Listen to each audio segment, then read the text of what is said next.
Chapter 877, Who's Trapped Towards Amon. Leonard didn't have a strong, direct impression of him. All he knew was that it was the most feared enemy of the parasite in his body. He was the culprit that left this mysterious and powerful old man injured to this day. Therefore, he quickly calmed down and asked with a suppressed voice, "What do we do now?" In his mind, the slightly aged voice sounded after 3 seconds. The one that came probably isn't Amon's actual body but one of his avatars. Indeed, blasphemer Amon is an angel, and probably a Sequence 1 angel. After all, Old Man is suspected to be a grounded angel. As Leonard absorbed the information to verify his theories, he listened to Palaz Zoroast continue. If Amon's actual body appears in Backland, it might very well cause a deity's descent. A deity's descent?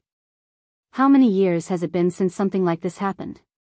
Since the 5th epoch, occurrences like these were legends that were recorded in the internal canon. They had never publicly happened before. Could this mean that, even among Sequence 1s, Amon is one of the most powerful existences?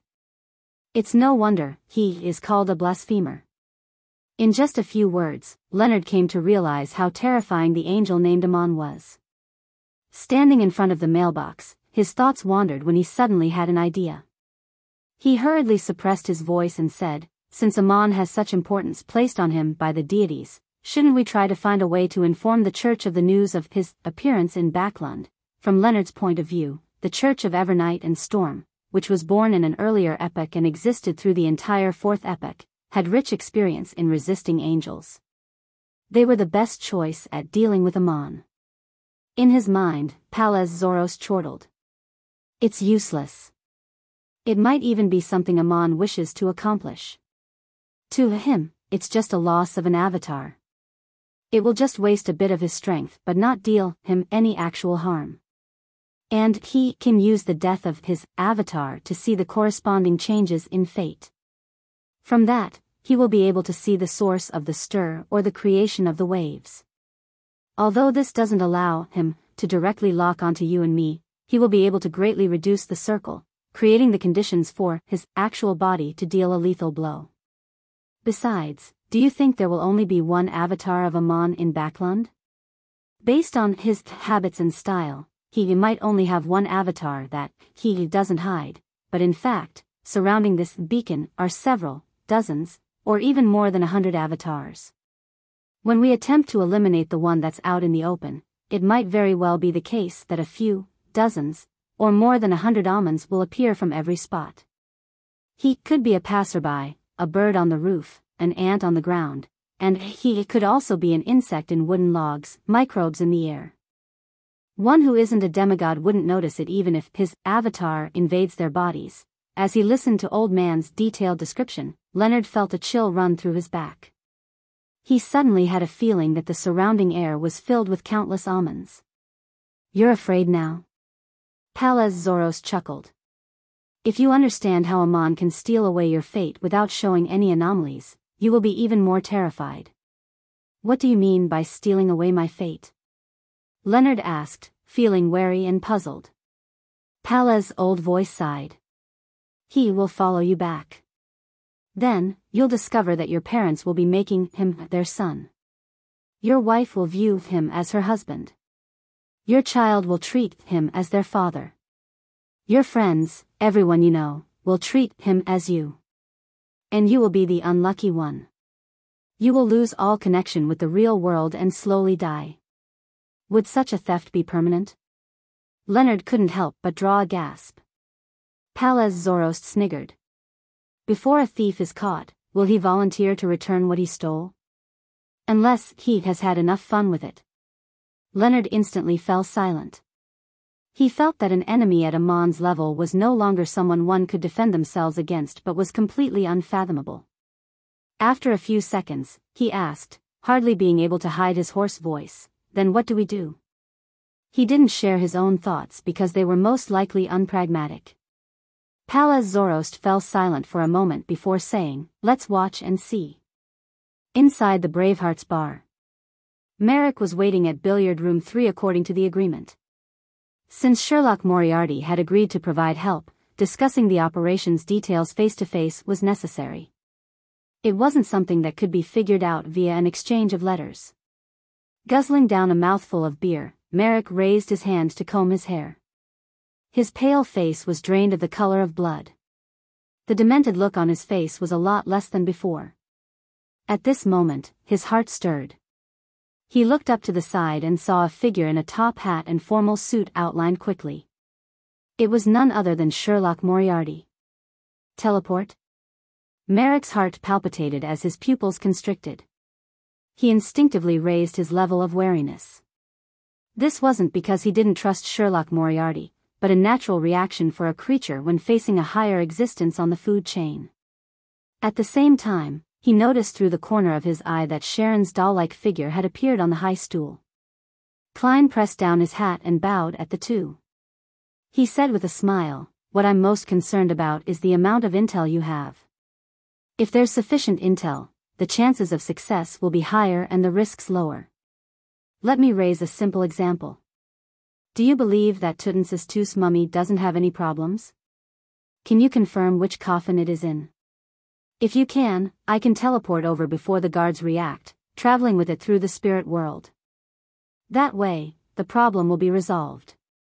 Just as Merrick tried recalling, he heard Sharon say in a calm tone, "It can be confirmed which coffin it is, but we cannot confirm if there are any problems with it." Klein nodded and pulled a chair over to sit. "Apart from that, what else do you know?"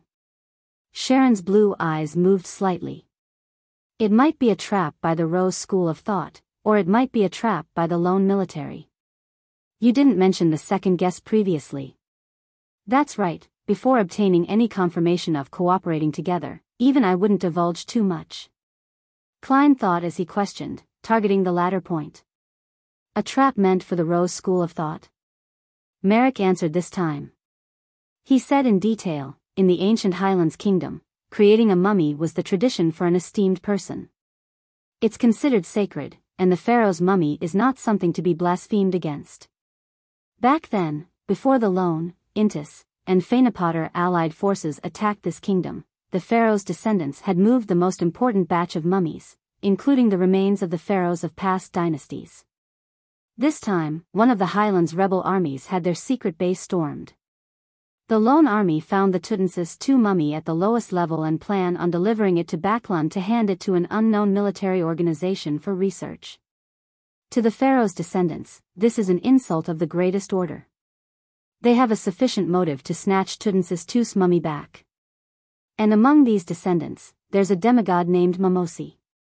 He's both one of the main leaders of the rebel army and is also an important member of the Rose School of Thought.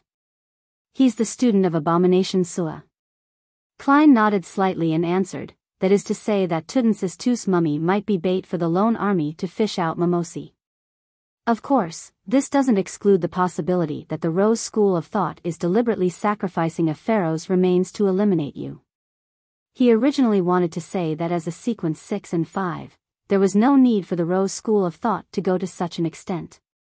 But when he recalled that the present main faction of the Rose School of Thought was Indulgence, with them not holding back when it came to their desire for revenge, he believed that he couldn't make a decision using an ordinary person's point of view.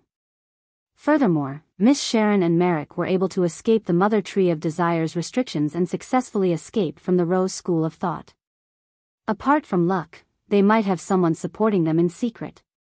If there is such a person, that person is definitely a target the Rose School of Thought wants to be uprooted.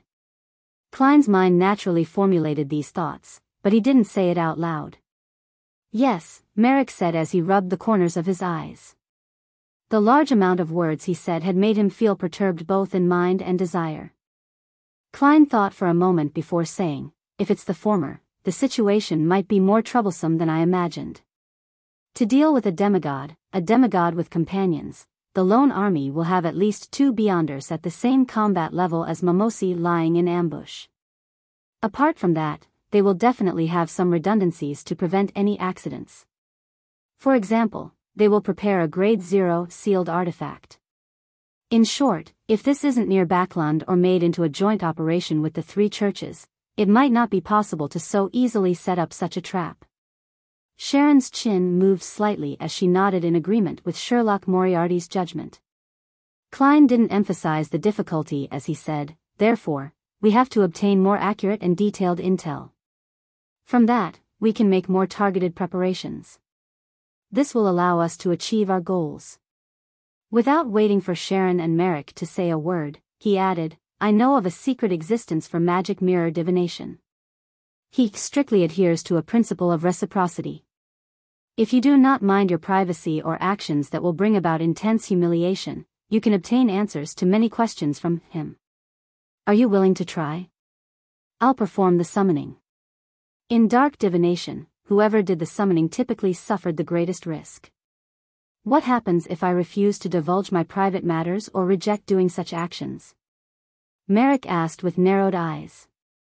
Klein sincerely replied, "You'll suffer a lightning strike, causing quite significant damage." Lightning strike. Merrick originally believed that with a zombie's toughness, it wasn't too big a problem to suffer any direct damage, but he had never expected it to be lightning, which was relatively strong against the dead. He hesitated for a moment and glanced at Sharon. After receiving an affirmative nod, he exhaled and said, "Okay." Klein didn't speak further. He took out a piece of paper from his pocket as he instructed, "Prepare a mirror." Just as he said that, a palm-sized makeup mirror appeared on the billiard table. A regal-styled makeup mirror. Klein glanced at it and drew a symbol that was a mixture of concealment and mystery prying. Chapter 878, A Rhodes's Question. With Klein finishing his final stroke, the lights in Billiard Room 3 dimmed. On the dainty makeup mirror, aqueous patterns rippled out before turning into a dark scene. Immediately, one bloody word after another appeared, "Raise your questions." This scene was filled with a sense of supernatural horror. Even though standing there was a wraith and a zombie, they couldn't help but feel overwhelmed as they momentarily didn't dare say a word. Only Klein continued, airing a smile as though he was accustomed to all of this. He had previously exhorted Rhodes to not raise questions that were too difficult or private, and also to not act like a servant. If it wasn't because Sharon and Merrick could ask much more targeted questions as a result of understanding the situation better, Klein was more inclined to handling it himself and not exposing the reality of having such a helper. After a few seconds of silence, Merrick took 2 steps forward, came to the billiard table, and opened his mouth. At this moment, Sharon's gentle but emotionless voice sounded, "I'll ask the questions." Without waiting for Merrick to answer, she floated up into a standing position and looked at the mirror. "Is the Tudensis II mummy a trap that the lone military set up to target the Rose School of Thought?" The mirror's blood-red words melted away and slid down, dragging away the stains, barely leaving 2 words behind which wriggled to form, "That's right. It is indeed a trap the lone military set up for the Rose School of Thought. We can preliminarily eliminate the situation that it's a plot the Rose School of Thought has to target Miss Sharon and Merrick. After all, the risk involved exceeds the value of a sequence 5 and 6 combined. Even if the Rose School of Thought can't curb their desire for revenge, they wouldn't be this crazy, unless they were already planning on dealing with the lone military and decided to involve this matter as well. If that's the case, the best place to have such a matter unfold would be in the southern continent or at sea, and not somewhere in the vicinity of Backlund. Who knows what kind of terrifying fellows are hidden here? Amidst his thoughts, Klein saw the surface of the mirror turn dark again as new blood-colored words appeared. "Based on the principle of reciprocity, it's my turn to ask a question. If you answer wrong or lie, you will be punished. Rather obedient." He didn't make the request of doing artistic actions. Looking at the billiard table, Klein nodded indiscernibly. At this moment, the words from before slowly vanished, presenting new words. "You," as the bloody word froze for a full 3 seconds, it followed up, "are to answer with the relationship between the chained god and the mother tree of desire." For some reason, Klein felt that the remaining parts of the sentence had its blood-colored text darkened significantly. Thankfully, the question wasn't too out of place, and it was something he would like to know. Sharon looked at the mirror and replied in a deadpan manner, "Since the 5th epoch, after the perishing of death, the Eggers family gradually lost control over the Star Highlands and Paws Valley, allowing those places to have their own beyonder organization, the Rose School of Thought. In the beginning, there wasn't the mother tree of desire, only the chained god. The Rose School of Thought advocated temperance and established a religious ritual system, including laws. Formal members led ascetic lives to deal with the repercussions of receiving powers. One day, a divine revelation added terms about indulgence. Many people slowly changed and restored ancient but bloody primitive sacrificial traditions. Later, the school of thought's upper echelons began secretly calling the chained god the manifestation of the mother tree of desire. By the sound of it, the chained god was corrupted by the mother tree of desire bit by bit or replaced. If this entity was once a sequence 0, then the mother tree of desire is truly terrifying. It's no wonder it's viewed as an enemy by all the other deities. However, the chained god might not be a sequence 0. There's a small possibility of being a uniqueness that has fully come to life, or a king of angels with 2 sequence 1 characteristics, or even someone weaker. There's currently not enough information to verify the matter. Klein frowned slightly as he began thinking about the matters regarding the mother tree of desire. At this moment, Sharon had switched to asking, what problems does the Tutmosis II mummy possess? On the mirror's surface, the blood-red text squirmed and changed into a complete sentence. It's filled with hexes, a manifestation of hexes. It has the possibility of automatically becoming a zombie. This mummy is comprised of hexes? As expected of a corpse left behind by a high-sequence beyonder. How should this be resolved? Klein turned to look at Sharon and Merrick and discovered that they were sufficiently calm without any hint of surprise, as though they already knew that. And this also meant that they had the means to resolve the matter. Of course, Sharon didn't have much of an expression regardless of the matter. She was as calm as she always was. After Rhodes answered, it followed the principle of reciprocity and raised its question, you have been trying hard to increase your sequence. Why do you do so? This time, it had used the same bloody text as the opening, but the words that followed after a few seconds didn't appear that bright. Does this mean that Rhodes is hesitating and struggling, resisting its own urges? On the one hand, it finds it difficult to curb its wishes to raise difficult-to-answer questions, but on the other hand, it's taking my instructions into considerations and thus holding back? Klein thought in amusement. Sharon stood there in silence before gently moving her lips. In the beginning, it was to not be bullied by others. Now, it's to have the strength to protect myself and my companions, and revenge, as well as spread the principle of temperance. If everyone can temper their desires, to not have wars and killing, there will be less misery. Klein was surprised by what he heard. His impression of Sharon was that she was a woman of few words. It wasn't that she couldn't say that many words, but that even if she had much to say, she held back greatly and didn't provide any additional descriptions. For example, in her answer to the first question, she had simply recounted the situation, and although she appeared to say a lot, she hadn't said one word more or anything subjective. The word she added towards the end was a relatively talkative act based on her character. This is something that's been on her mind, a point of view that she has been repressing for a very long time. Klein suddenly imagined the chaotic reality of the wars in the southern continent. They were lands with plenty of slavery. There were batches of people from the lower class who died of hunger and sickness.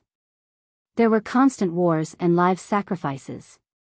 If I were born in the southern continent and could live to this point, I'll definitely wish for world peace and happiness to the people. Speaking of which, Miss Sharon and Merrick do not look like they are of southern continent descent. That's right, before death perished, passage between the northern and southern continent was allowed. Also, Sharon mentioned revenge.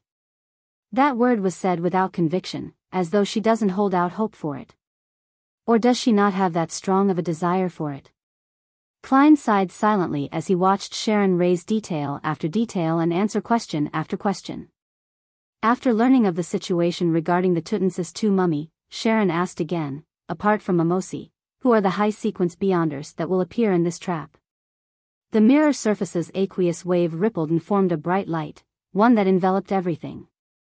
Nothing else could be seen. With Rhodes's powers, it likely involves an angel or grade 0 sealed artifact. That's why it wasn't able to provide an accurate answer.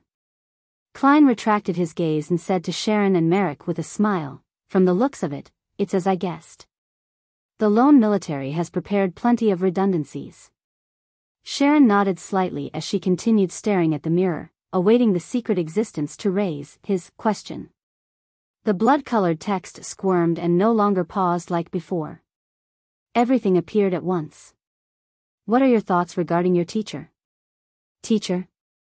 Miss Sharon has a teacher." "That's right, as part of the Temperance faction, to not be influenced by the Rose school of thought which had changed internally, and to keep to her original path, someone must have provided her with help. This is also one of the reasons why she and Merrick could escape." Enlightened, Klein anticipated Sharon's answer. Sharon pursed her lips. "I respect her, she used her." Klein nearly couldn't maintain his smile from the shock.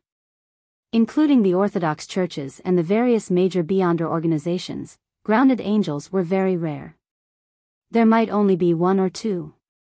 He originally imagined that Sharon's teacher was a sequence 4 or 3 saint with a peak strength equivalent to Sea King John Cotman. To his surprise, she had used her as a pronoun. In Lone, Ancient Faesak, and even Jotun and Elvish, this pronoun was very different from his, her, its. After his shock, Klein suddenly sighed deeply.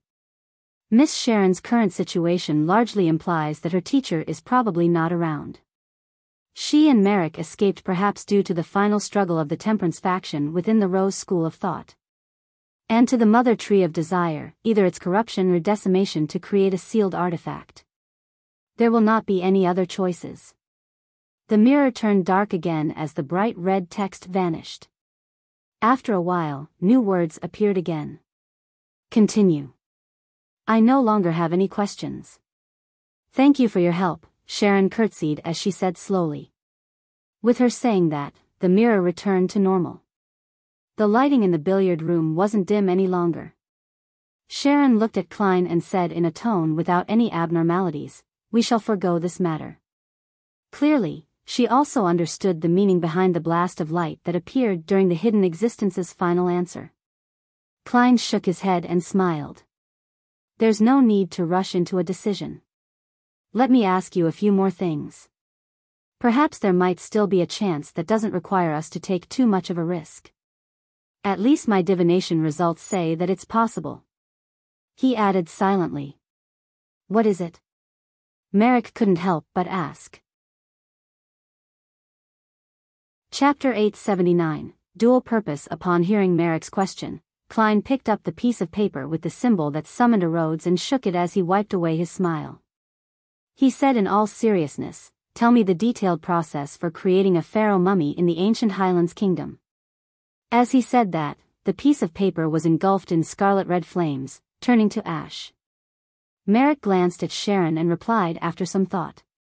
"First step, lay it down for 3 to 5 days and use some auxiliary methods to make the Beyonder characteristic naturally seep out and not become a sealed artifact from fusing with any parts of the pharaoh's body.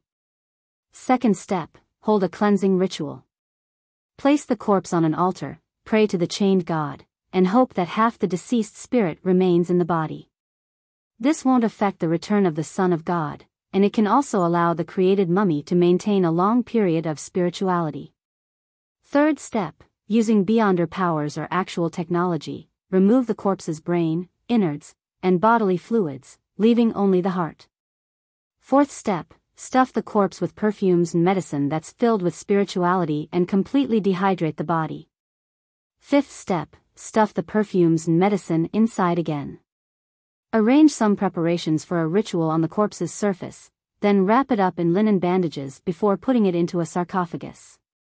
Sixth step, the organs which were handled in a similar manner as the fourth step will be used as materials for the ritual.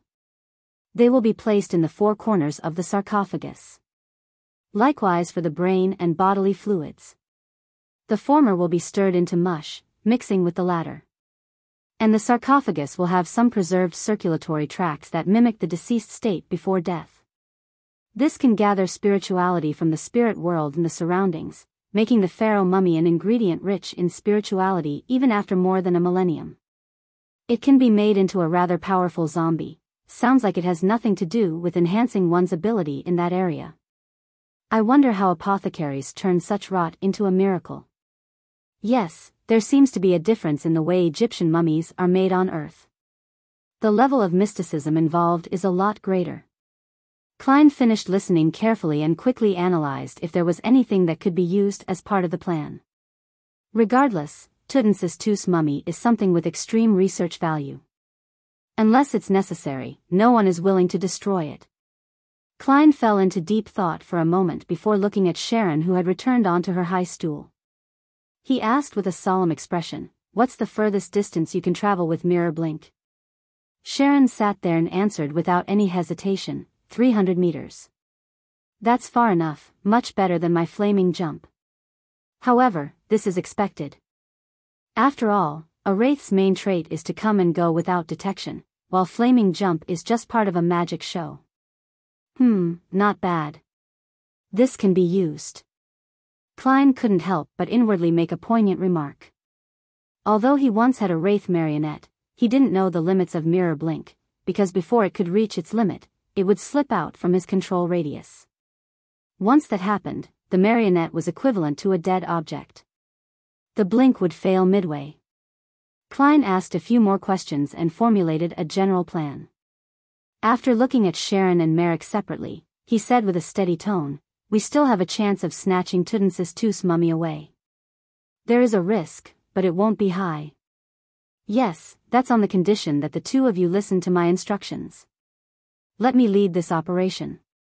Of course, if you believe it's unacceptable, you can choose to terminate the operation midway and choose to return. That's your freedom. Just remember to pay me." If this was in the past, Merrick would have rejected the proposal without a thought. He and Sherlock were considered very experienced mid-sequence beyonders, so how could he listen to a newly advanced beyonder who had once sought their protection before? But after the previous cooperation effort, the intelligence, adaptability, and the mysterious items Sherlock Moriarty possessed had left a deep impression on Merrick. He couldn't help but consider him as equals. When news of Gehrman Sparrow continuously reached Backlund, he had been shocked, being even more convinced that he was one of the strongest beyonders below that of high-sequence beyonders. In mysticism, this was a form of authority when it came to beyonder combat. Since he possessed authority, it meant abiding by it. He can still teleport.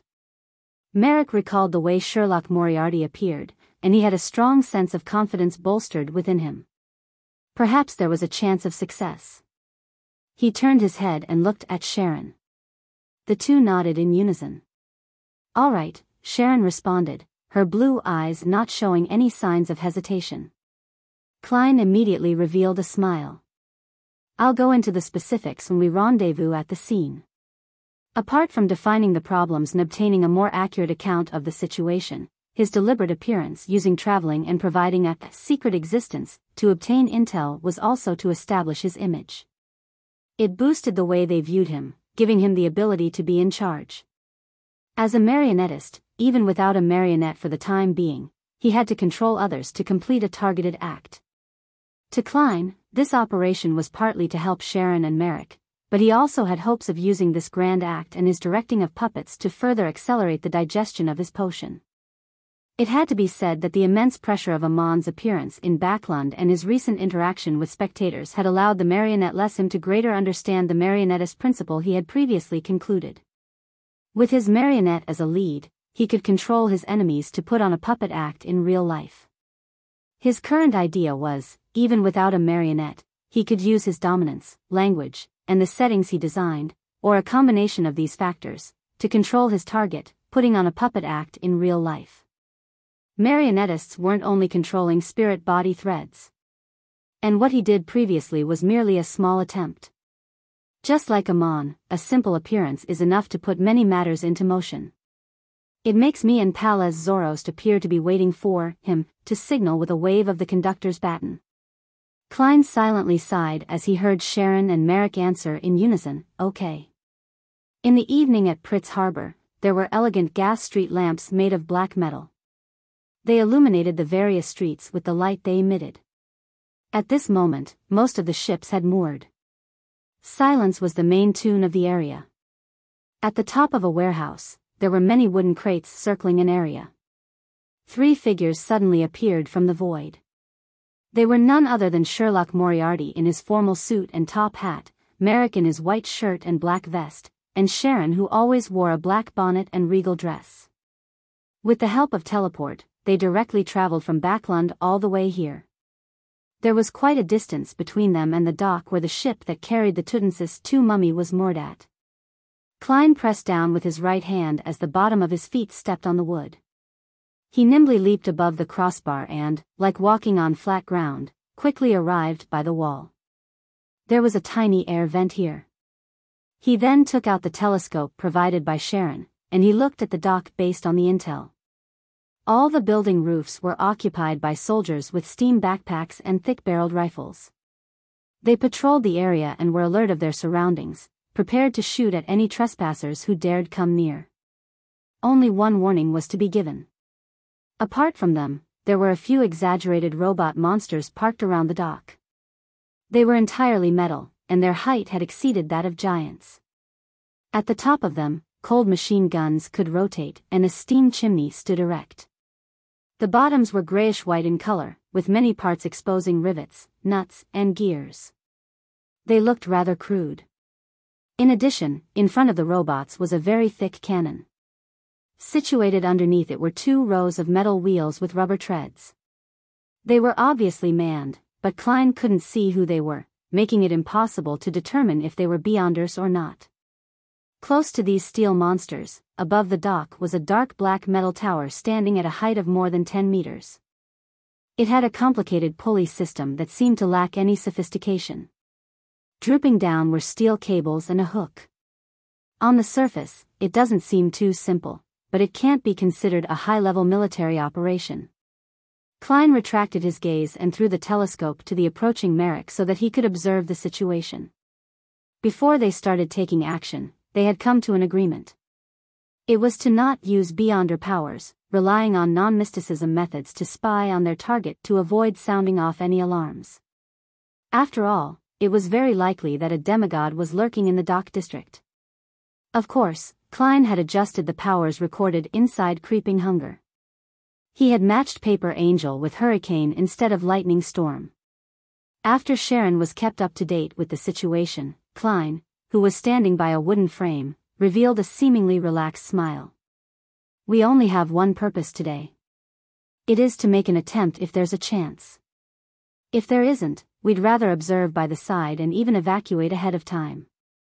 Any questions? No, Sharon calmly replied. Merrick shook his head, expressing the same intent. Klein nodded and looked at Merrick. How many mirrors have you brought? 9. Merrick showed his preparations as he pointed to his eyes. These also count. All right. Klein pointed in a direction. When I leave, you are to head for Pritz Harbor. Along the way, throw these mirrors. Merrick gaped as though he wanted to ask why. But soon, he understood Sherlock Moriarty's intentions and nodded seriously. I'll follow your instructions. Klein smiled as he extended his hand in midair. I hope for a pleasant partnership. Merrick hesitated for a second before extending his right hand to struck palms with him. After doing this, the tense feelings in him felt relieved for some reason. Klein turned to Sharon, took out an iron cigar case, and passed it to her. Take this. After receiving my cue, fly towards the lighthouse. Following that, silently count down from 3 before removing the wall of spirituality. During this process, as well as after it's completed, you must not stop flying. Try to fly as irregularly as possible, regardless of the methods employed. When you see me create fireworks, immediately isolate the cigar case with a wall of spirituality, and do a mirror blink in Merrick's direction. Use everything you have. After you meet up, flee all the way without waiting for me. I'll teleport to you. One of the core items in the operation tonight was Azek's copper whistle. Stealing the Tuttensis II mummy is difficult, but I can get it to run towards me. Chapter 880, The Silent One. After hearing Sherlock Moriarty's plan, Sharon didn't say anything apart from nod her head once in agreement. Klein immediately took out a steel-gray metal mask and wore it, only revealing his eyes and nostrils. Similarly, Sharon and Merrick wore similar masks as well. However, they had different reasons for the disguise. For the Wraith and Zombie, it was solely to prevent themselves from being recognized by the lone military, thus, curtailing their ability to be active in Backland. As for a Faceless, the act of wearing a mask hid his pathway's trait of being able to change appearances. It was a form of misdirection for the lone militaries and Rose's school of thought's subsequent investigations. After all, they would follow normal logic. Since your face was fake to begin with, why would you do the unnecessary act of wearing a mask? After waiting for a while, a dull whistle sounded as a ship cruised into the port in the darkness. Klein returned to the vent, raised the telescope, and cast his gaze at the heavily guarded harbor. He soon saw a hybrid sailboat with a chimney slowing down as it docked. Meanwhile, two squads of soldiers in red tops and white pants ran over in an orderly fashion with rifles in hand before standing on two sides of a path. Before long, a gangway was lowered, and people from the ship began alighting. First were sailors carrying wooden crates. Following that, it was a young man dressed in a major's uniform. He held a small casket made of crystal with a heavy expression. Surrounding him were several members of the ship's crew. The crew were holding lanterns, illuminating the casket from various angles, thus, accentuating what was inside. In it was a human skull without any flesh and blood left. It had a strange luster swirling under the light. The group of people moved at a rather slow speed, as though they were constantly taking note of the angles of illumination to not leave any dark spots. After they got off the ship, they followed the path to the nearest cargo rail where a steam locomotive was waiting there like a giant serpent. In the cabin behind, a man in a black formal suit walked out. He was carrying a huge iron bucket, and diagonally above, one could see that it contained layers of ice blocks. For a second, Klein nearly imagined that there was a bottle of wine inside the ice blocks, just like how alcohol was presented amongst high society and high-end restaurants. However, he soon saw what was embedded in the ice. It was a hand made purely out of gold. Unlike the group of people, the man carrying the bucket moved very quickly. Beads of perspiration kept dripping from his forehead as the contact between his palms and the metal surface produced mist. He seemed to be worried that the ice would completely melt before he arrived at his destination. The military managed to plunder quite a number of sealed artifacts at the Star Highlands, Paws Valley, and Hajenti Plains. Klein sighed poignantly as he patiently waited for Tudensis II's sarcophagus to appear. Another 10+ minutes passed when, situated in the distance, Klein, Sharon, and Merrick heard heavy footsteps. It was like a giant walking over a hollow deck. Right on the heels of that, the cabin's side door opened. 4 knights, in black full-body armor, carried a golden sarcophagus as they slowly walked out. Their footsteps clinked and clanked, reverberating. The sarcophagus's surface was engraved with symbols like strange birds, serpents, feathers, and masks. It appeared ancient and mysterious, with the rich flair of an ancient Highlands kingdom. It was none other than the Tudensis II mummy's resting bed. Sounds of metallic chains grinding against each other sounded as a pitch-black metal capstan slowly rotated, lowering the steel cables and hooked down. People began securing them against the corners of Tudensis II's sarcophagus. Then, a complicated gear system began operating as the heavy sarcophagus was hung up, moving towards a topless carriage outside the harbor. The 4 black, full-bodied armored knights had the pressure on them relieved as they sat on the deck, letting out heavy panting. Amidst the panting, one of the knights suddenly grunted. In a crevice of his armor, dark red blood streamed out in increasing amounts. Towards the end, tiny black armored worms began crawling out of it. Thud. The knight fell backward, his helmet falling off, revealing mangled flesh and a head whose eye sockets were empty. Countless black armored worms crawled out. A hex. Tudensis II's mummy is a manifestation of hexes itself. Even when wearing armor with augmented blessings, it's unable to completely avoid being cursed. Klein sighed silently as he cast his gaze to the golden sarcophagus which was being slowly lowered onto the carriage. The carriage outside the harbor didn't have any horses. Standing around the carriage were 4 knights, in the same outfits as the ones before. With the sarcophagus landing, they approached the carriage in preparation to pull it. At this moment, the wheels of the carriage suddenly began spinning as it maintained its balance and began moving towards the side. At that moment, it seemed to come to life. Klein's mind tensed up as his gaze turned intense. Pa! Pa! Pa! The wheels spun rapidly, slamming into the rocks, logs, and steps on an irregular path. The carriage without any horses dragged the golden sarcophagus as it moved towards an empty spot of the harbor. This scene looked like a scene as described in a horror story. Close to the harbor, a steel monster with a chimney, cannon, and machine gun turned around as a deep voice was heard from the inside without any obstacles. Possession is prohibited here. Just as this was said, the carriage which was moving by itself lost its drive. After drawing out 2 long tracks, it steadily came to a halt. At the same time, a figure wearing a white robe with golden threads was outlined in midair. He had pale yellow curled hair, with his eye sockets clearly recessed. His face was thin to the bone.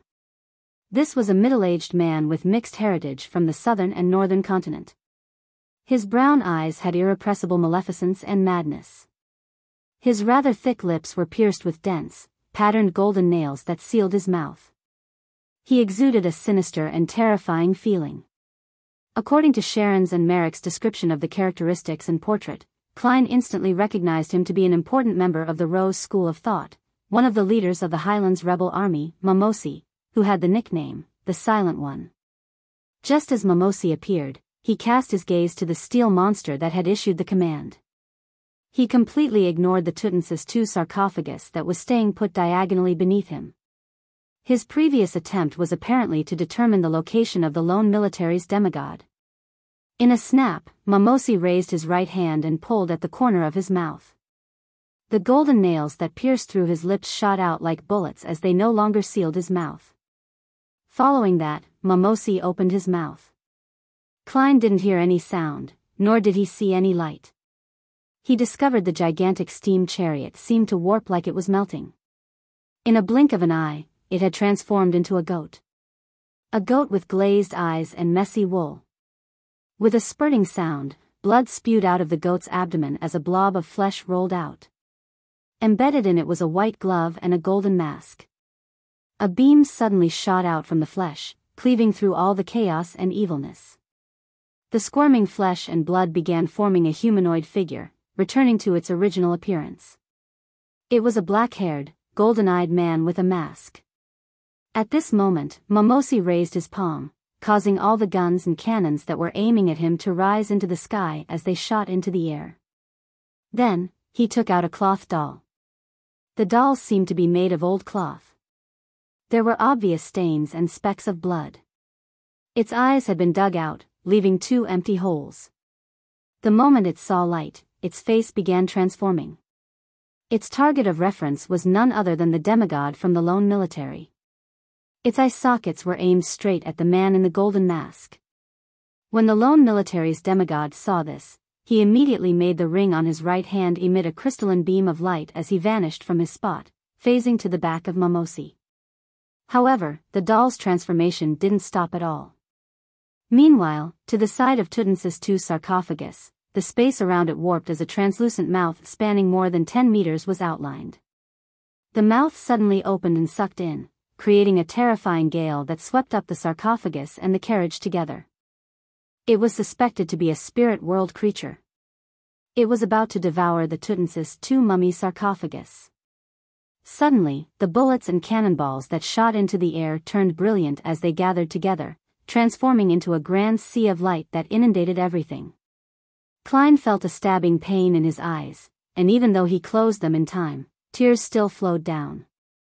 2 seconds later, he opened his eyes again and saw the spirit world creature that was only a gigantic mouth had disappeared. Tutmosis II's golden sarcophagus remained sitting silently on the other carriage. Momosi's figure had blinked away to the other end of the harbor thanks to a metallic surface. The dirty doll in his hand had been restored to its original form while the masked golden-eyed man did a short-distance teleport as he engaged in tight pursuit. And the spot where the two were originally standing, a female figure in a black evening gown appeared. She too was wearing a golden mask, and on her head was a crown folded from thorns. On the crown, pure light quickly swirled, amassing an ocean. However, it was in a dim state. At this moment, Klein saw a hand wearing a black glove. It was hidden in the shadows, reaching out as it grabbed at the sarcophagus where Tutmosis II's mummy was stored. The sarcophagus suddenly vanished, appearing right in front of the palm. The Rose School of Thought hadn't sent one demigod, but two. Furthermore, they brought with them a sealed artifact from the Marauder pathway. Upon seeing this, Klein immediately turned his head and shouted to Merrick, "Run!" Merrick had been awaiting his orders, so he leaped up the moment he heard that, rushing out of the warehouse as he dashed fervently out of the harbor. Klein immediately turned around and yelled out to Sharon, "Begin!" Sharon didn't hesitate as well. Holding the iron cigar case, she flew towards the lighthouse. As a wraith, the walls and obstacles along the way were non-existent. The commotion she and Merrick created had probably been detected, but as it was far from the harbor and far from the battlefield, no one paid attention or bothered. Klein quickly retracted his gaze, extended his left hand, and aimed his palm at the ventilation hole, right where Tutmosis II's golden sarcophagus was. In less than a second, a blurry book materialized before him as an ethereal, distant chant sounded in his ears. "I came, I saw, I record." The pages flipped before landing on one page. Hurricane. This was a demigod level beyonder power that had a wide area of effect. Chapter 881, a play. The Rose School of Thought demigod, who was hiding in the shadows, wore a hooded black robe and a golden mask with red and black patterns smeared across it. His figure couldn't be made out, but he was definitely not short, standing at a height of 1.8 meters. He used the Marauder Pathway's sealed artifact to steal Tutmosis II's sarcophagus, placing it before him. Immediately, his body phased away and drew out an extended form as though he had turned into a thick, long, and soft rope. This transparent and nearly ethereal rope quickly bound the heavy sarcophagus in a bid to bring it into the spirit world. At this moment, a strong gust of wind sounded in the Rose School of Thought demigod's ears. They clashed in the air, forming an explosive-like stir. Boom! Tutmosis II's golden sarcophagus was sent flying as the transparent rope around it unfurled, shrinking back into a humanoid form. This Rose School of Thought demigod floated diagonally downwards in an uncontrollable manner before turning into a wraith, no, an evil spirit's form. He allowed the intense winds to blow through his body without making any additional movements. He saw eddies in the air swirl up rapidly as an unrestrained hurricane suddenly appeared, sweeping up the rocks, gravel, trash, and parts of the harbor's roof into the air. Even the carriage which had been autonomously moving before flew up because of its proximity. It was torn into pieces amidst the strong winds. Seemingly lucky, but in fact an expected outcome, the shadows where the Rose School of Thought demigod was hiding didn't have any lone soldiers and was far from the main path. The lady in the black evening gown and crown of thorns was obstructed by the hurricane as her body involuntarily wavered backward. She was unable to immediately rush to the golden sarcophagus that had been thrown up into the air, and she could only use her momentum to turn her body sideways, casting her gaze to a warehouse that stood far away outside the dock district. Immediately after that, she turned her head to look at the Rose School of Thought demigod because he wasn't affected by the hurricane. Confinement. The lady who was also wearing a golden mask raised her left hand and grabbed at her enemy's figure within her sights. The Rose School of Thought demigod had formidable spiritual intuition. As he sensed the danger with the help of his spiritual intuition, he did a mirror blink ahead of time, leaping onto a piece of glass about 80 meters away. At this moment, the hurricane seemed to stabilize itself and rapidly calmed down. Pa! Pa! Pa! The items that had been swept up fell to the ground, including the golden sarcophagus that contained Tutmosis II. Bang! It slammed open a crater as it completely broke apart after suffering the wrath of the hurricane. The lid at the top flew up, scattering the gold and gems that were sealed in the top 2 layers of the sarcophagus as burial items. Then, the lower level of the sarcophagus tumbled a few times, dropping golden boxes and jade containers that stored the desiccated organs. A corpse that was bound in yellowish-brown cloth tumbled out. Its surface was covered in a dark red, oily liquid. This was none other than the mummy created after Tutmosis II passed away. It was extremely thin, and its face had a golden mask with patterns covering it just like the mask worn by the demigod from the Rose School of Thought. Embedded in its eye sockets were 2 abnormally pure onyx gems. The moment the mummy appeared, the surroundings seemed to dim. The sarcophagus's main body stopped as dark red liquid flowed out of it, soaking the nearby soil. When the Rose School of Thought demigod with the Marauder Pathways sealed artifact saw this scene, he was first enraged before he thought of something. The look in his eyes turned into pleasant surprise. His figure vanished from the glass fragment, phasing into the 2 onyx eyeballs of Tutmosis II. Then, he possessed the mummy and attempted to pull it into the spirit world. Suddenly, he sensed that the mummy in his evil spirit vision had vanished. Simultaneously, the Tutmosis II mummy with a slanted golden crown on its head suddenly bounced up, turning its onyx-embedded face towards the only lighthouse in Pritz Harbor. This pharaoh, which had been dead for centuries, produced an inhuman cry from its throat. Bound with yellowish-brown bandages, it freed its shriveled leg, strode and ran off. It seemed to be running towards freedom, but it had forgotten one thing. It was just a corpse. It should be lying down in silence. Tap. Tap. Tap. The Tutmosis II mummy finished accelerating just as it began. Upon seeing this, the lady with the crown of thorns raised her right palm and aimed at the mutated mummy. "All the dead will receive their eternal peace," she said a few words in ancient Hermes. Bang! The Tutmosis II mummy exerted strength in its legs as it leaped up, jumping into another direction, escaping the region that would make it enjoy its eternal rest, doing so in a way that didn't adhere to a zombie's agility. Further away, the black-haired, golden-eyed man, who was pursuing Mimosi, narrowed his eyes as his ring once again emitted a crystalline beam of light. His figure teleported in front of the mummy as he attempted to stop the deceased from moving away. However, Tutmosis II changed directions once again, charging out from a different angle. It kept changing its direction, as though its goal was to approach the lighthouse by following an irregular route. Mimosi's heart stirred as his body suddenly vanished, flashing onto a piece of glass not far from the mummy. He used this as a springboard and finally appeared in the 2 onyx in Tutmosis II's eye sockets. Although the lone military's demigod had restricted possession, the Highlands Kingdom's pharaoh was no ordinary item. It had some spirituality remaining. Seeing his partner succeed, the demigod with the Marauder Pathway sealed artifact didn't hesitate to extend his black-gloved left hand, aimed it at the lady in the evening gown, and gripped his hand into a fist before turning it half a circle. The lady immediately felt her thoughts go adrift for a second. Following that, she was bound tightly by her own gown.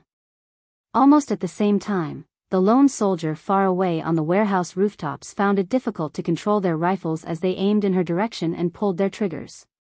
Bam! Bam! Bam! The steel monsters with thick cannons also unleashed their cannonballs at the lady. The golden-eyed demigod didn't attempt to save his partner. Instead, he looked at Tutmosis II's mummy, which had come to a stop because of Mimosi's possession. He gripped his right hand into a fist and waved it abruptly. Execution.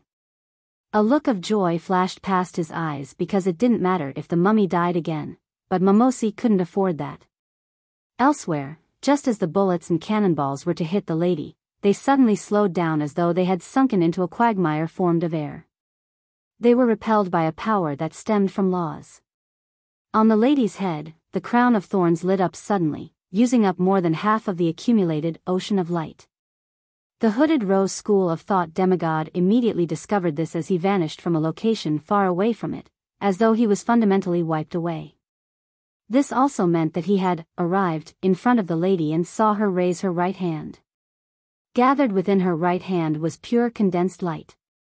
They transformed into a blazing spear that had two pure white wings sweep out at its tip, enveloping the spearhead like an angel's embrace.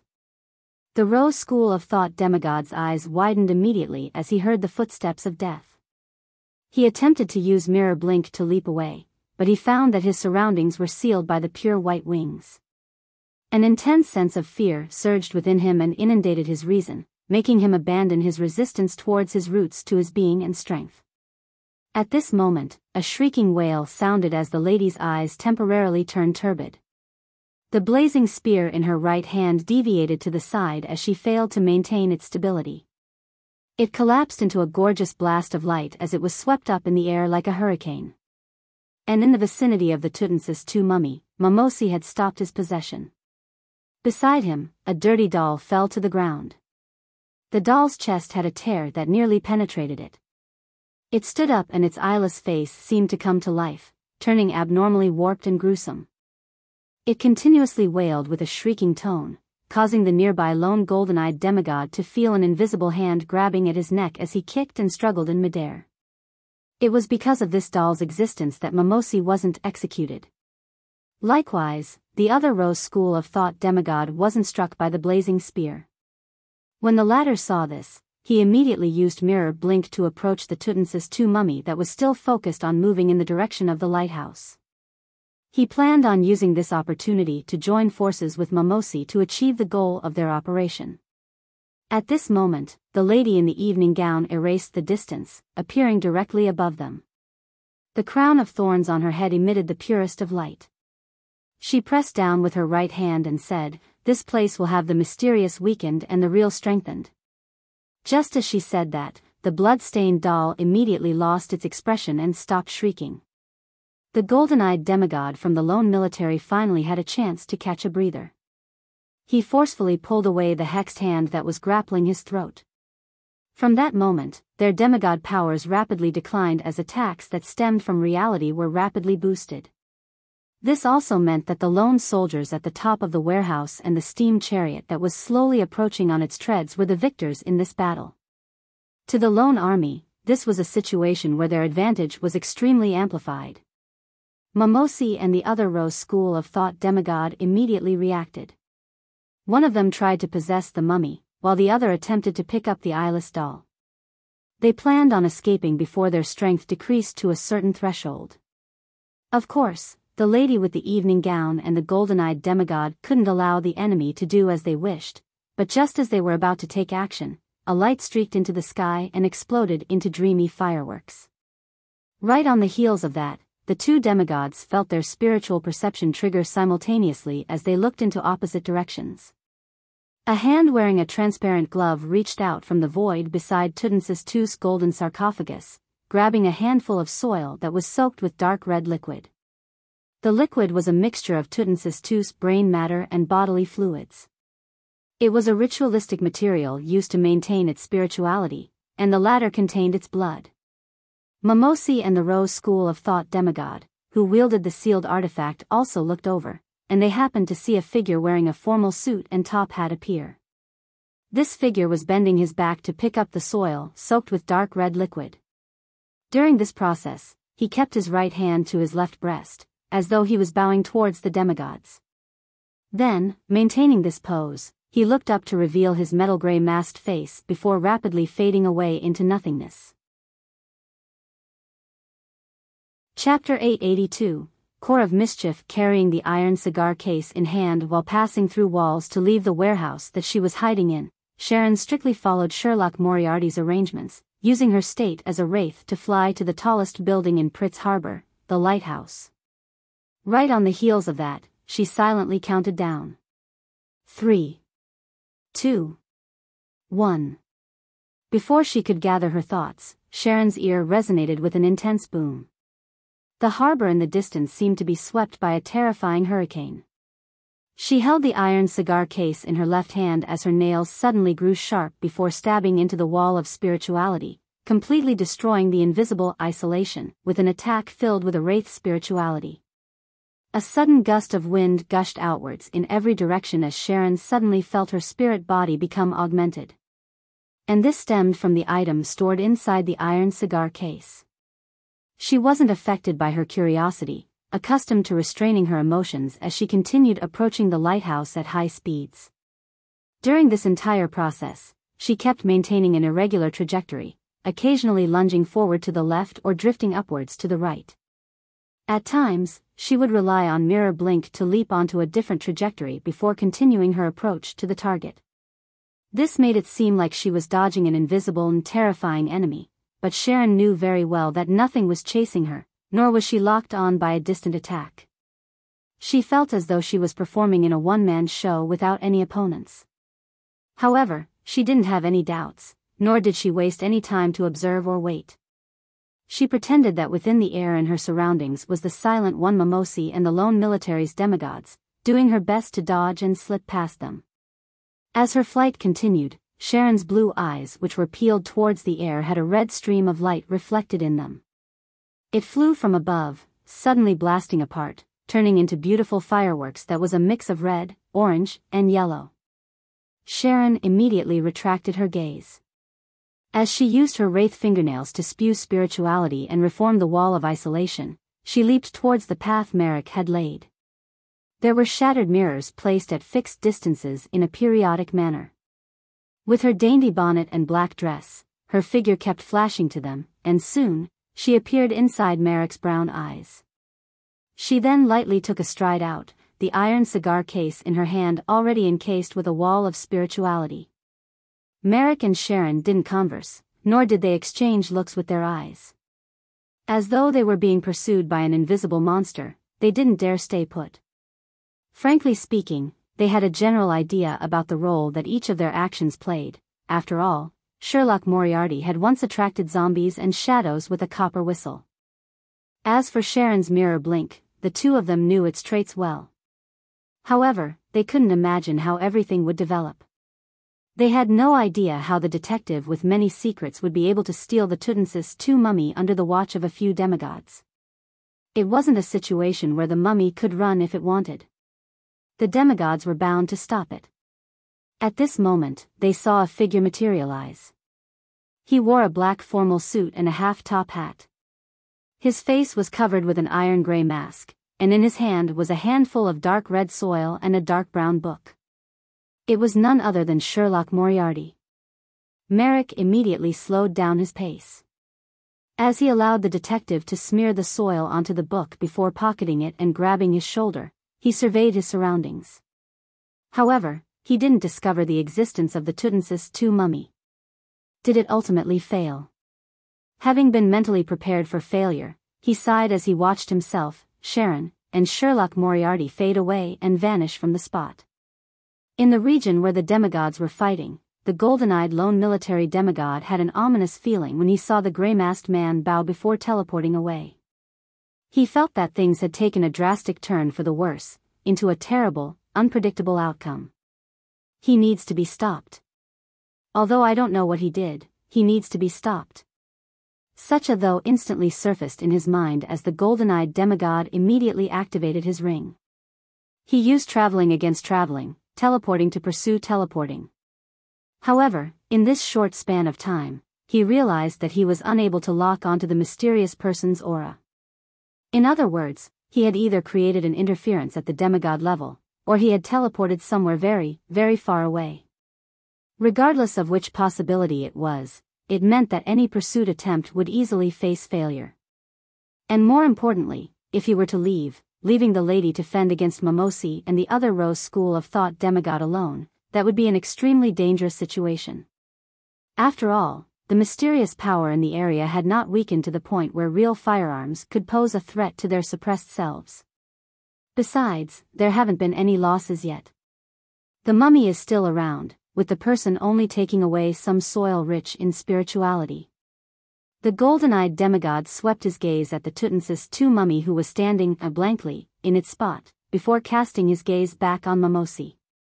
Suddenly, the mummy wrapped in yellowish-brown bandages that were soaked in dark red liquid had vanished from the four demigods' spiritual perception. The mummy had vanished without any warning. For a second, Momosi and the other demigods felt as though they had watched an interesting magic show or a play with a mischievous element in it. But sadly, as demigods, they couldn't tell how it was done. Moments later, having lost their target, Momosi and the other Rose School of Thought demigod didn't hesitate to make their figures fade away in a bid to escape via the spirit world. The golden-eyed demigod and lady tried hard to stop them. After 2 teleports, Klein returned to a 2-bedroom apartment in Backland which they had rented ahead of time with Sharon and Merrick. "I will pay you based on what we agreed upon," Sharon said just as she found her footing.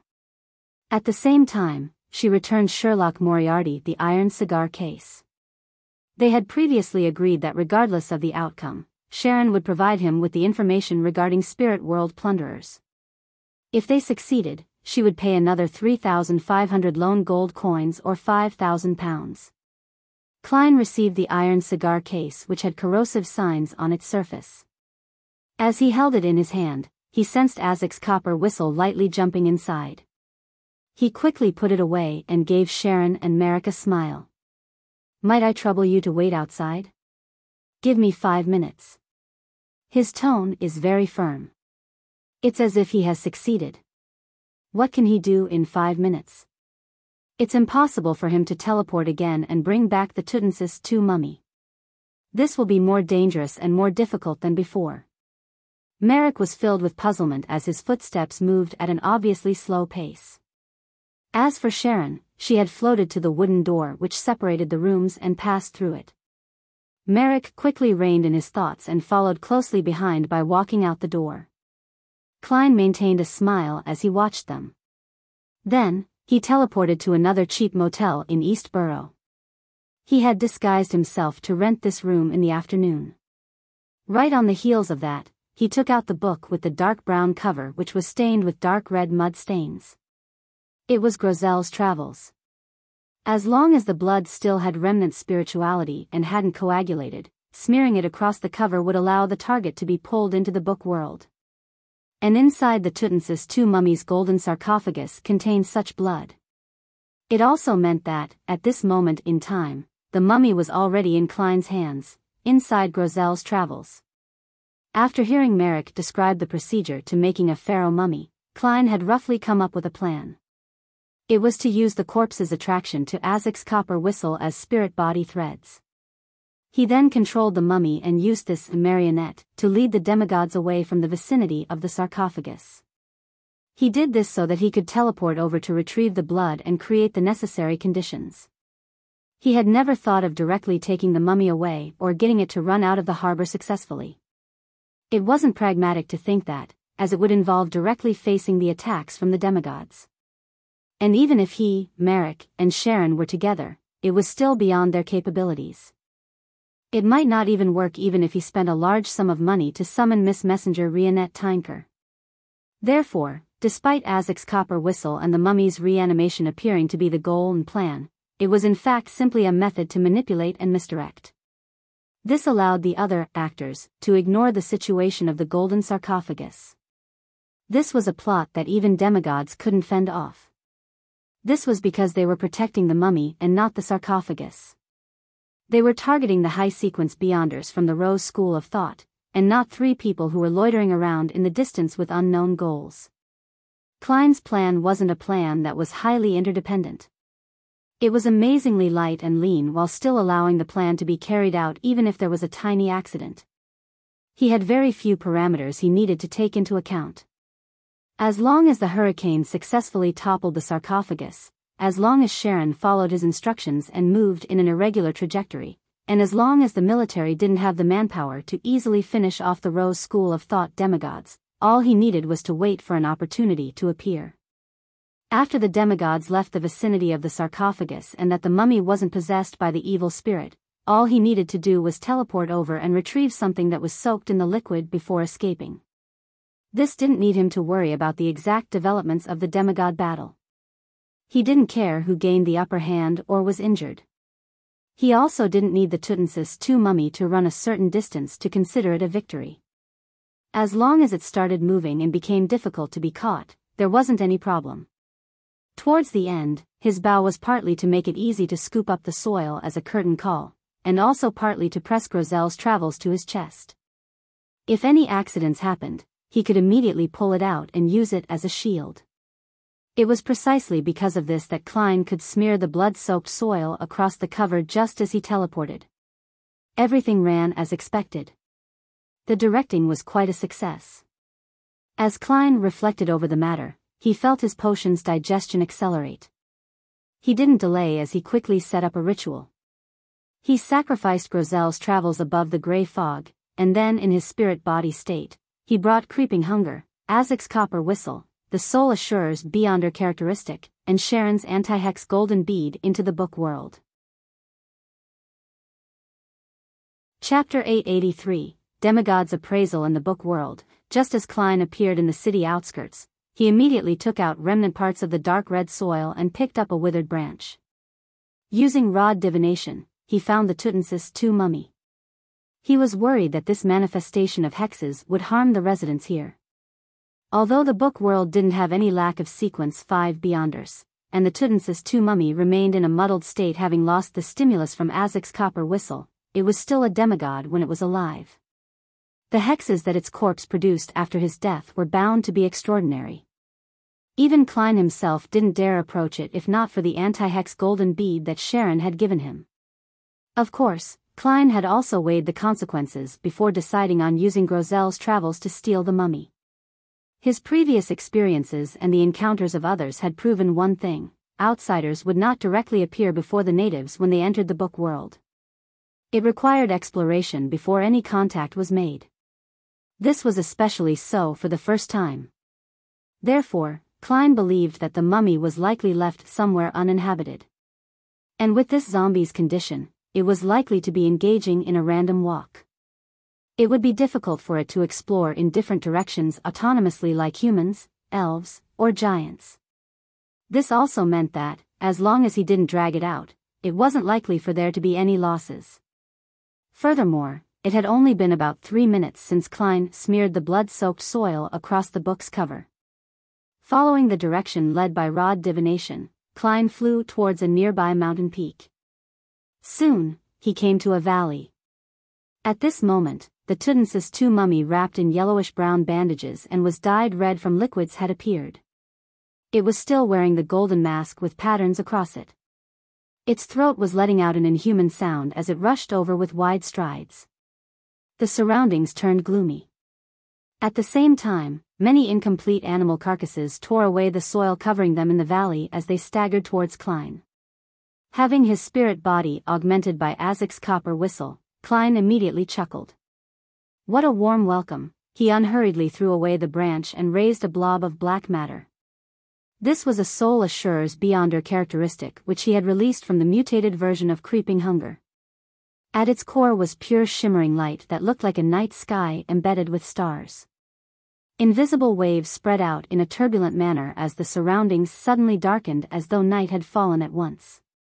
The serene and peaceful feeling was accompanied by the fall of starlight. The animal carcasses first turned sluggish before collapsing, returning to their eternal rest.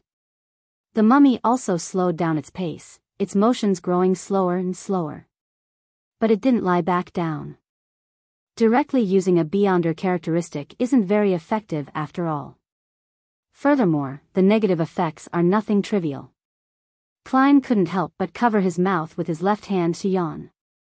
He made Creeping Hunger turn pale and become dyed in a gloomy green.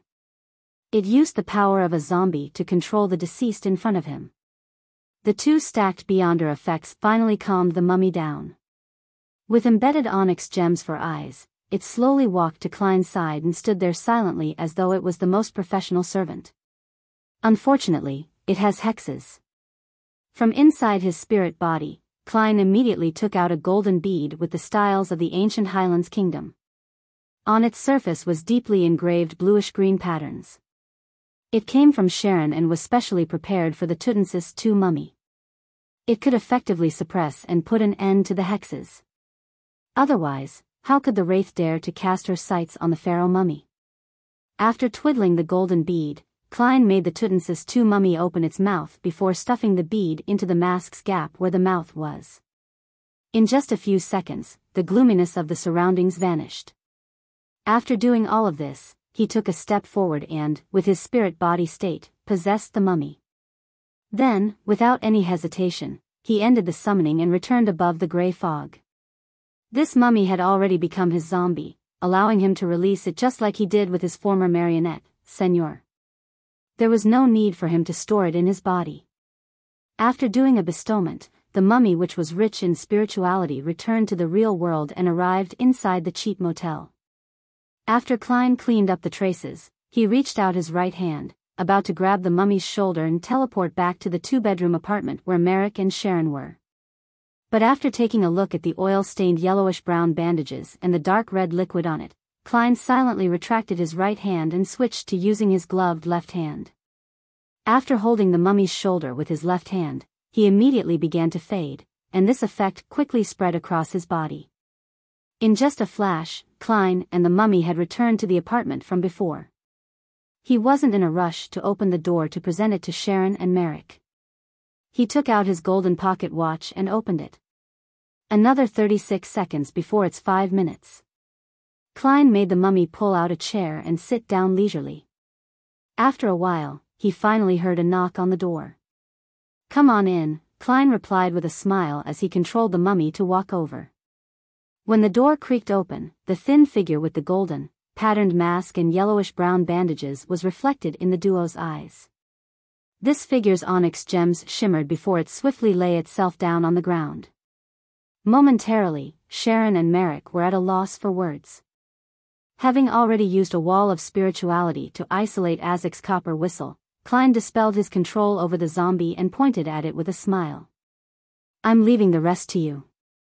And that brings the curtain down for my directed play," Klein commented inwardly as he silently took in the sensation of his potion rapidly digesting. This made him believe that it didn't need to take him up until the end of the year to consider the problem of advancing to the level of a demigod. It might be expedited by 2 or even 3 months. Furthermore, with this digestion, the number of marionettes he could control finally rose to 2. The maximum limit reached 200 meters. Faced with enemies with the same level of spirit body as his, gaining initial control of the target and completely converting them into a marionette was respectively reduced to 10 seconds and 150 seconds. The range had also been expanded to 10 meters. "You really succeeded," Merrick's eyes stared at the Tutensis II mummy as he couldn't help but mutter. He could never have imagined that they could succeed. Sherlock Moriarty had managed to successfully steal something 4 demigods and 2 terrifying sealed artifacts were vying for. Furthermore, this gentleman had previously returned empty-handed. Could it be that the mummy had delivered itself? Deep inside Sharon's blue eyes, her emotions were concealed and they were completely calm. She scrutinized the target. After confirming that it was the pharaoh mummy and that it was Tutensis II, she cast her gaze to Sherlock Moriarty, who was seated with his legs crossed. She opened her mouth slightly before closing them. "Thank you. I'll mail you the corresponding payment." "I'll wish you, all the best in everything," Klein replied sincerely. He then silently had a poignant thought. If Miss Sharon can successfully advance to Sequence 4, it means I'll have an additional demigod-level helper. The saying from the Foodaholic Empire is apt: rely on your parents at home, depend on your friends when out. The more demigod-level friends, the merrier. Our tarot club needs to develop more friends and reduce our enemies. However, my enemies seem to be ever increasing. Having thought of that, Klein exhorted them. Be careful of being hunted down. The Tutensis II mummy had too many of its items in the lone military's possession. It was very simple for them to use Beyonder methods to lock onto it. Klein's paper angel interference was only effective for a limited amount of time. Of course, he believed that Sharon and Merrick were prepared, otherwise, they wouldn't have had thoughts on stealing the pharaoh's mummy. Likewise, he also believed that they could deal with the origins of the grey metal masks and special fireworks. If it's Danitz, he would most likely say, "It didn't cross my mind." Klein did a comparison with a particular hunter failure. Sharon nodded, indicating that she would take note. Then, she made the Tutansis II mummy into her zombie and brought it into the spirit world. Thank you for your help. Merrick, who stayed behind in the room, exhaled. He composed his surging emotions and bowed at Sherlock Moriarty. Following that, he left the room, removed his disguise, and blended into the crowd in Eastborough. During this process, Klein remained sitting in his chair as he silently watched them leave. At some point in time, his figure also vanished. In an apartment near Pritz Harbor, the lone military's golden-eyed demigod entered and said to his partner, "The lady in the evening gown, nothing for now." That's expected. If he wasn't certain of success, that mysterious person wouldn't have come to steal the Tutansis II mummy, the lady said in a heavy voice. However, we can relax our investigation scope. Those fireworks, that mask, those clothes, and that taunting bow should lead us to something. She was certain that the Tutansis II mummy's loss wasn't done by the two-row school of thought demigods. If it was part of their plan, there was no need for them to carry out that step only when they were in dire straits. They had almost failed to escape. The golden-eyed demigod nodded and said, "I had a premonition that something would happen, but unfortunately, we didn't work with the churches for this operation. We didn't have enough manpower." He paused and asked, "Have you figured out what method that mysterious person used?" The lady held up the crown of thorns and stabbed a thorn into her neck. As blood trickled down, she shook her head. Perhaps the removing of the soil with the Tutansis II mummy's bodily fluid is a ritual. This is a very cunning fellow who's good at deceit. Chapter 884, Destined Encounter. The golden-eyed demigod from the lone military nodded in agreement. Indeed. It's similar in style to certain fellows from the Intis intelligence agencies. However, just seconds after he took away the soil, the Tutansis II mummy vanished. It's unlikely that he could complete a ritual in time. The lady looked down at the crown of thorns that was embedded in her neck. Slightly slow to react, she said, perhaps he, or they, had already set up the other steps of the ritual. Once he teleported back, he immediately threw the soil onto the altar, completing the final step.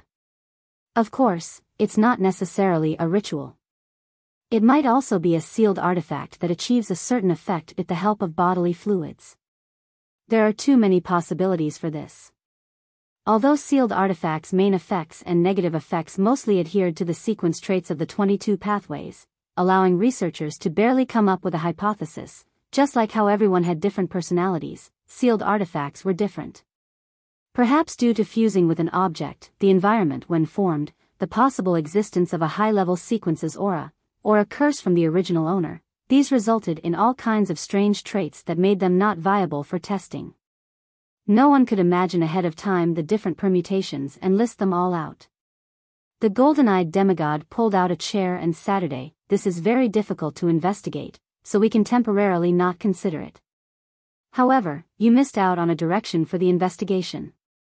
Do you still remember that hurricane? It swept up Tutansis II's sarcophagus, causing the ritualistic items, which is also the bodily fluids, to leak out, and it also caused the mummy to tumble out. This enabled the condition for zombifying it. In short, this established the foundation for the subsequent development, so it can be confirmed that this was done by the mysterious man or his helper." The turbidness in the lady's eyes grew faint as she slowly removed the crown of thorns. "Do you mean that, with the Church of Storms in control of the Sailor pathway and the high sequence formulas and Beyonder characteristics, there won't be many Beyonders or mystical items that can use hurricane? Thus, this is a clue that we can follow to find their trail?" The golden-eyed demigod nodded.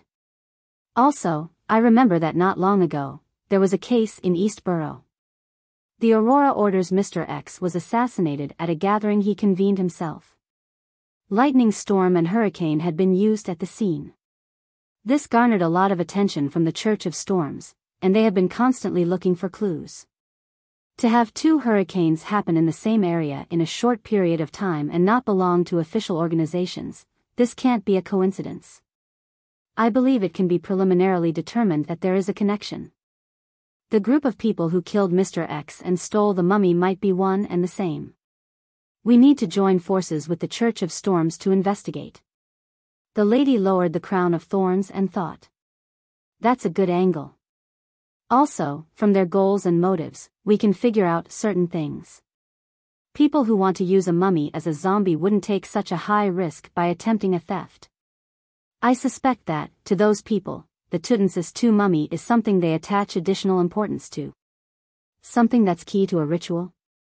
The golden-eyed demigod deliberated as he said, from the scene, the one who was carrying something special to attract the mummy was likely a wraith or had the corresponding mystical item.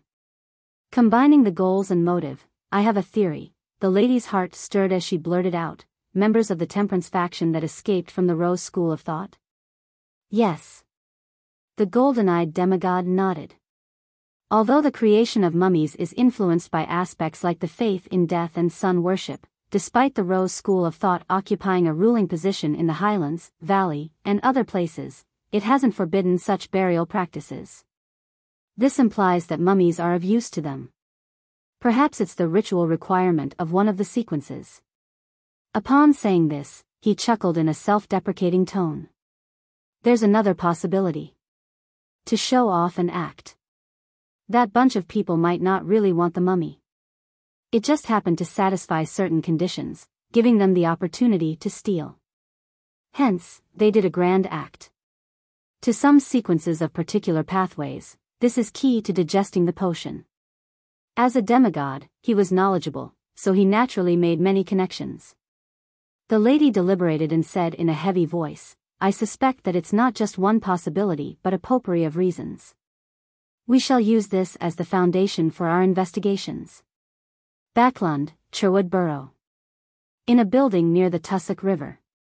The silent one Mimosi sat in front of a square table that had a tablecloth spread across it with golden nails placed on it. It said in a deep voice, Zatwin, who do you think stole the Khedive mummy? Not far behind him, a figure rapidly appeared on a piano bench. This figure wore a black clergyman's robe with a black glove on his left hand. His face was thin, and his skin color was brown. His eyes were recessed like a dried corpse. His mustache hair was black at the root and white outwards. They extended from his mouth all the way to his ear.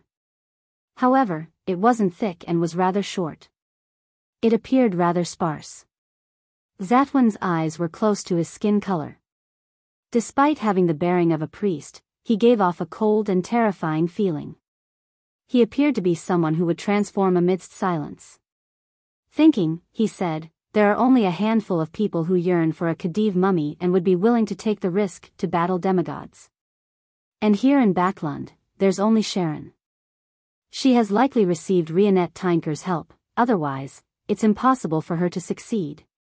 Mimosi picked up a golden nail covered in dense patterns. After a few seconds of silence, he said, who was the one who teleported? It doesn't resemble Gehrman Sparrow. Another helper Sharon hired? Perhaps. Zatwin coughed as his pale face flushed blue. I believe we need to think of a way to pray to Mother Tree. We should be able to receive a revelation. Mimosi nodded gently and stabbed the golden nail through his bottom lip. Upon seeing this, Zatwin covered his mouth and slowly got up. He staggered down to the first floor in preparation to leave and return to his hideout. On the first floor, he saw a dark environment with shimmering candlelight. The fragrance of food wafted from different directions, filling the air. The residential buildings in the nearby area were terraces. Facing the street on the first floor were shops. The contact point of the Rose School of Thought was in a restaurant which mainly served Southern Continent cuisine. As he had suffered quite serious injuries in the operation, Zatwin didn't wish to maintain his state as an evil spirit. It was too great a burden on the injured him, therefore, he had changed into a black clergyman's robe as he hobbled to the entrance. At this moment, a customer walked into the restaurant. This customer wore a black formal suit with black pants and leather shoes. He had a pair of black eyes and a thin face. He had a slightly broad forehead as he wore a monocle and a very tall top hat. As he casually glanced around, his gaze landed on Zatwin. Upon seeing the black glove Zatwin was wearing on his left hand, the ends of the customer's mouth curled slightly. He shook his head with a smile, seemingly a little disappointed. Then, he entered the restaurant, brushing past Zatwin, who had stared back with a maleficent look. Zatwin didn't pay too much attention as he walked out and reached the streets. Under the illumination of the street lamps, the night's cool breeze blew at him, causing the rose school of thought demigod to suddenly tremble. Zatwin knew that this was a result of his spiritual perception being triggered. With his heart tightening, he immediately looked down at his hands, surprised to realize that the black glove on his left hand was gone. Gone. As a demigod, Zatwin didn't know when the sealed artifact on his hand disappeared. He quickly turned around and looked into the restaurant as the image of the man from before suddenly surfaced in his mind. Soon, he locked onto the target's aura and found that he was still inside the restaurant. The man had even called out to the waiter to bring him a menu. Zatwin originally had thoughts of using mirror blink to possess the man. But for some unknown reason, his hands shook involuntarily. In an indescribable manner, he believed that a dangerous and terrifying enemy hid in his surroundings.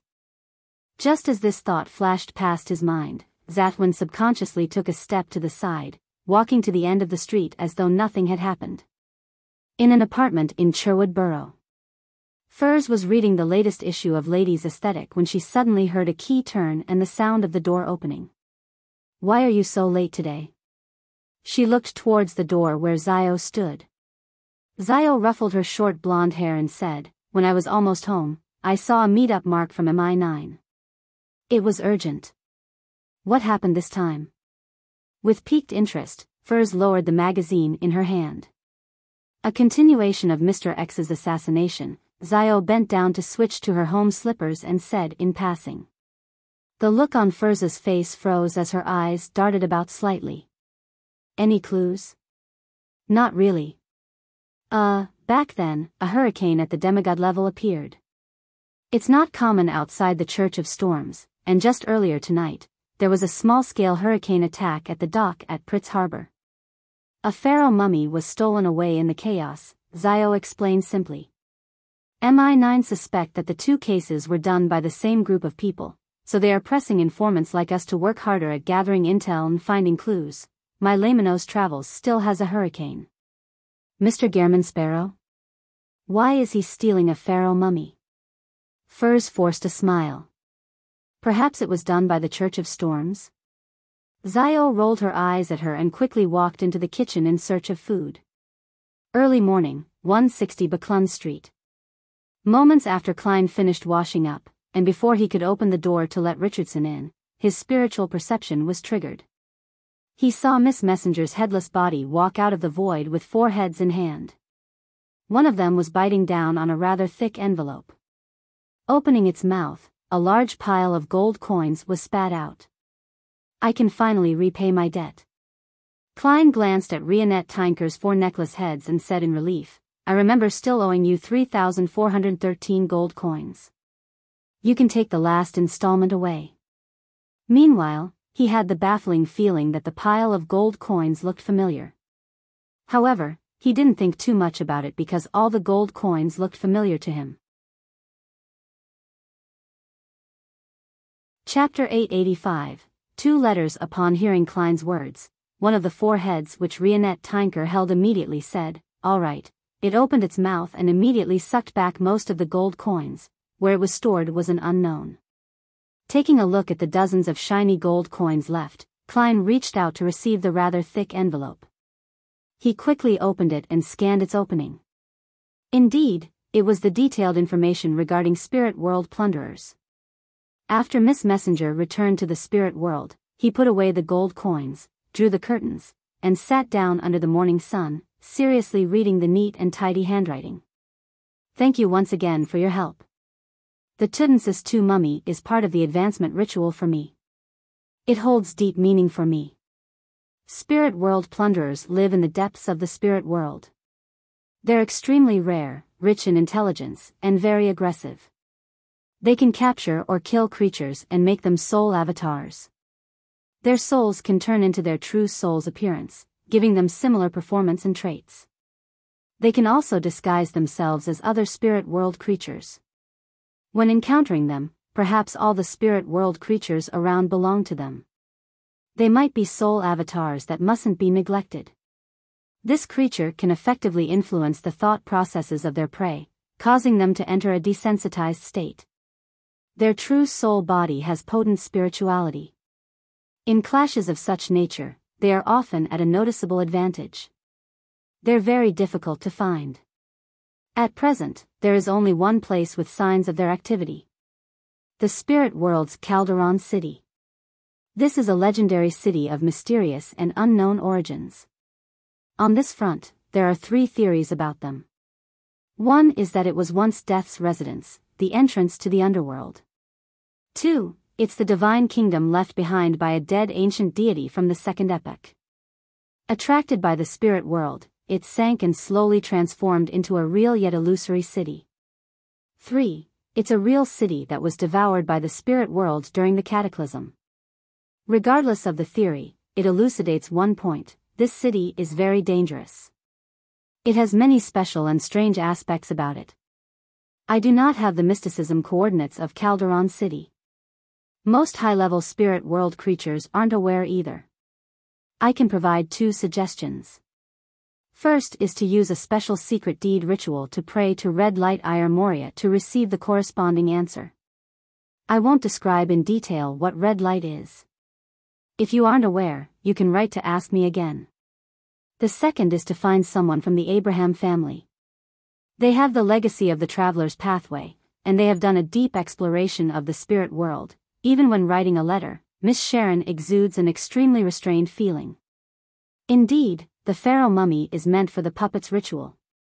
Back then, the evil spirit in the ruin had said that it could be one of the components of the ritual. Therefore, the ritual's exact requirement is to use a high-sequence Beyonder's corpse after death, one that still maintains a level of spirituality, or to use an evil spirit that results from the resentment of death. Can I pray to Orange Light to get him to help me ask Red Light? To others, finding Calderon City is a very difficult task, but to me, it's extremely simple. I can directly give this task to Miss Magician. She has just contributed greatly to the Abraham family. I hope the first theory about Calderon City is correct. That way, once I make contact with Mr. Azek, I can see the dangerous residents of this mysterious city line up in 2 rows as they welcome me. Klein shook his head, throwing such a beautiful fantasy to the back of his mind. He scrutinized the information regarding spirit world plunderers and confirmed that they had partial characteristics of marionettist and bizarro sorcerer. They were rather dangerous high-level spirit world creatures. To make soul avatars have the same appearance, performance, and traits of their true souls is identical to a bizarro sorcerer's ability to give their powers to a marionette. At Zeradol's level, perhaps at sequence 3 Scholar of Your, perhaps he can temporarily give certain Beyonder powers to other creatures that are marionettes? Klein began tearing the letter while in thought as he flicked his wrist and engulfed the letter in scarlet-red flames, burning them into ashes that fell into the trash bin. After reining in his thoughts, while dressed in pajamas, he walked to his bedroom's door to get Richardson to come in to help him change his clothes. Under St. Samuel Cathedral. As usual, Leonard Mitchell was leaning back into his chair with his legs raised on the desk. There was nothing abnormal about his expression, but he was thinking about Amon deep down. Ever since he knew that the angel had arrived in Backlund, Palaz Zoroast inside him had become abnormally silent. He wasn't as active as before to proactively speak or give suggestions. If not for the answers he received when he posed questions, Leonard would have even suspected that Old Man had secretly sneaked off to find another host to parasitize. Amidst his thoughts, his Red Gloves captain, Nighthawk's deacon, Soest, walked in. How was the interrogation? Any results? The Red Gloves in the room who were dealing with their own matters quickly cast their gaze to the door. Late last night, they had just finished a mission. They had captured 3 numinous episcopate members that they had been tracking for quite some time. Now, they were awaiting the results of the interrogation. Soa sternly surveyed the room and said, "We had contributed greatly in this, but the results aren't something good." Based on the testimony of the 3 numinous episcopate members, as well as the information the church had previously gathered, we can come to a preliminary conclusion that the numinous episcopate has fractured between reviving death or creating artificial death. The latter has already achieved some progress and benefited significantly from it. They are filled with animosity towards Lone and to us. They plan to put parts of the experiments of artificial death in Backland. Yes, their thoughts are the same as your present concerns. Even if the experiment fails, there's a chance of severely damaging the capital of capitals. Leonard instantly snapped out of his daze as he exchanged looks with Cindy and Bob, seeing the surprise and rage in each other's eyes. At this moment, Soest rapped the side of the table to stop the members from further discussion. He cleared his throat and said, "Our new mission is to head to the southern continent to find the key members of the numinous episcopate's artificial death faction based on clues gleaned from the testimonies we received. We need to figure out how many remnant thorns are left in Backland before uprooting each and every one of them. We will receive help from Ma'am Daly on this mission. And the church will give her the potion as an advanced payment, helping her prepare the ritual so that she can become a gatekeeper before she heads off. In addition, the high-ranking deacon in charge of the southern continent, Her Excellency, the goddesses Ilia, and the local Nighthawks, will provide us with help, giving us the corresponding sealed artifacts and helping us with the preliminary investigations. Ladies and gentlemen, head back to rest for a day and prepare yourselves. We will set off tomorrow night." "Yes, Captain." Cindy, Bob, and company stood up and replied. Leonard stood up as well, but he didn't say a word. The first thought that flashed in his mind was, I can use this opportunity to leave Backland to escape the threat of Amon. After returning to 7 Pinster Street, he asked with a suppressed tone after closing the door and drawing the curtains, "Old man, problem solved. I believe a normal assignment for red gloves won't garner the suspicion of Amon, right?" The slightly aged voice in his mind replied slowly, "No." Leonard could tell that old man's voice appeared much more relaxed. As his mind stirred, he considered for a moment and said, "Should I write to Klein Moretti and tell him that we will be leaving Backland for a very long period of time? After all, he was the one who warned us that Amon is here." Palaz Zoroast replied in the same tone, "Write it if you wish." Leonard exhaled, pulled out a piece of paper, and picked up a fountain pen.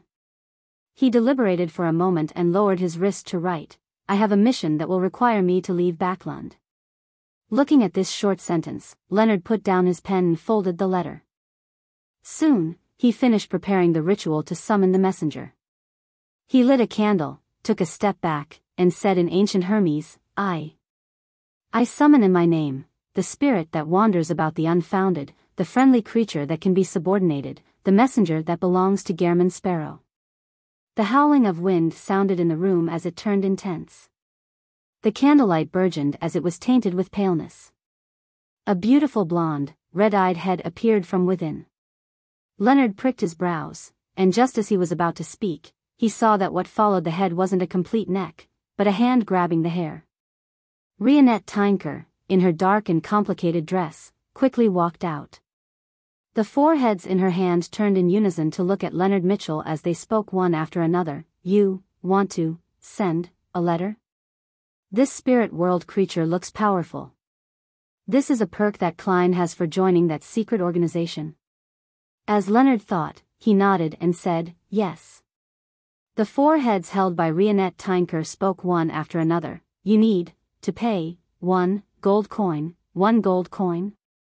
Messengers from the mysterious world also collect money?" Leonard was somewhat astounded but was at a loss for a reaction. All he could do was reach into his pocket and take out a gold coin. Only then did Rionette Tynker raise 2 of her blonde, red-eyed heads to grab the letter and gold coin. Following that, she stepped into the void and vanished. After the candle was restored to normal, Leonard muttered with a laugh, "What a strange messenger." Just as he said that, the slightly aged voice of Palaz Zoroast echoed in his mind. "It's best you do not speak negatively behind her back, her."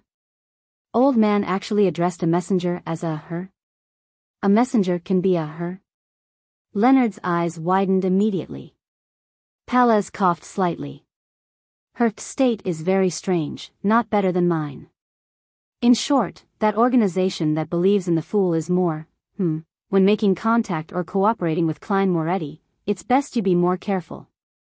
After saying that, the parasite fell silent without saying another word. Leonard actually wants to use a mission to leave Backlund so as to avoid the threat from Amon? This is an idea the grandpa came up with? That's way too cowardly, no? Klein scanned the letter he received and silently muttered. He began seriously considering the idea of using the arms deal as an excuse to quickly leave Backlund for a period of time. Chapter 886, Preparations before leaving. After some consideration, Klein, who already had such a plan, smoothly cleared up his thoughts and decided on his plan of action. Pa! He flicked the piece of paper in his right hand, looking up from the soaring scarlet flames at Rionette Tinker. He planned on taking out a lone gold coin to provide payment. However, Miss Messenger had already left. There was no one in front of him. Not collecting payment? Klein was first taken aback before he made the connection. He suspected that Rionette Tinker had proactively asked for payment after being used to collecting gold coins from non-contractees.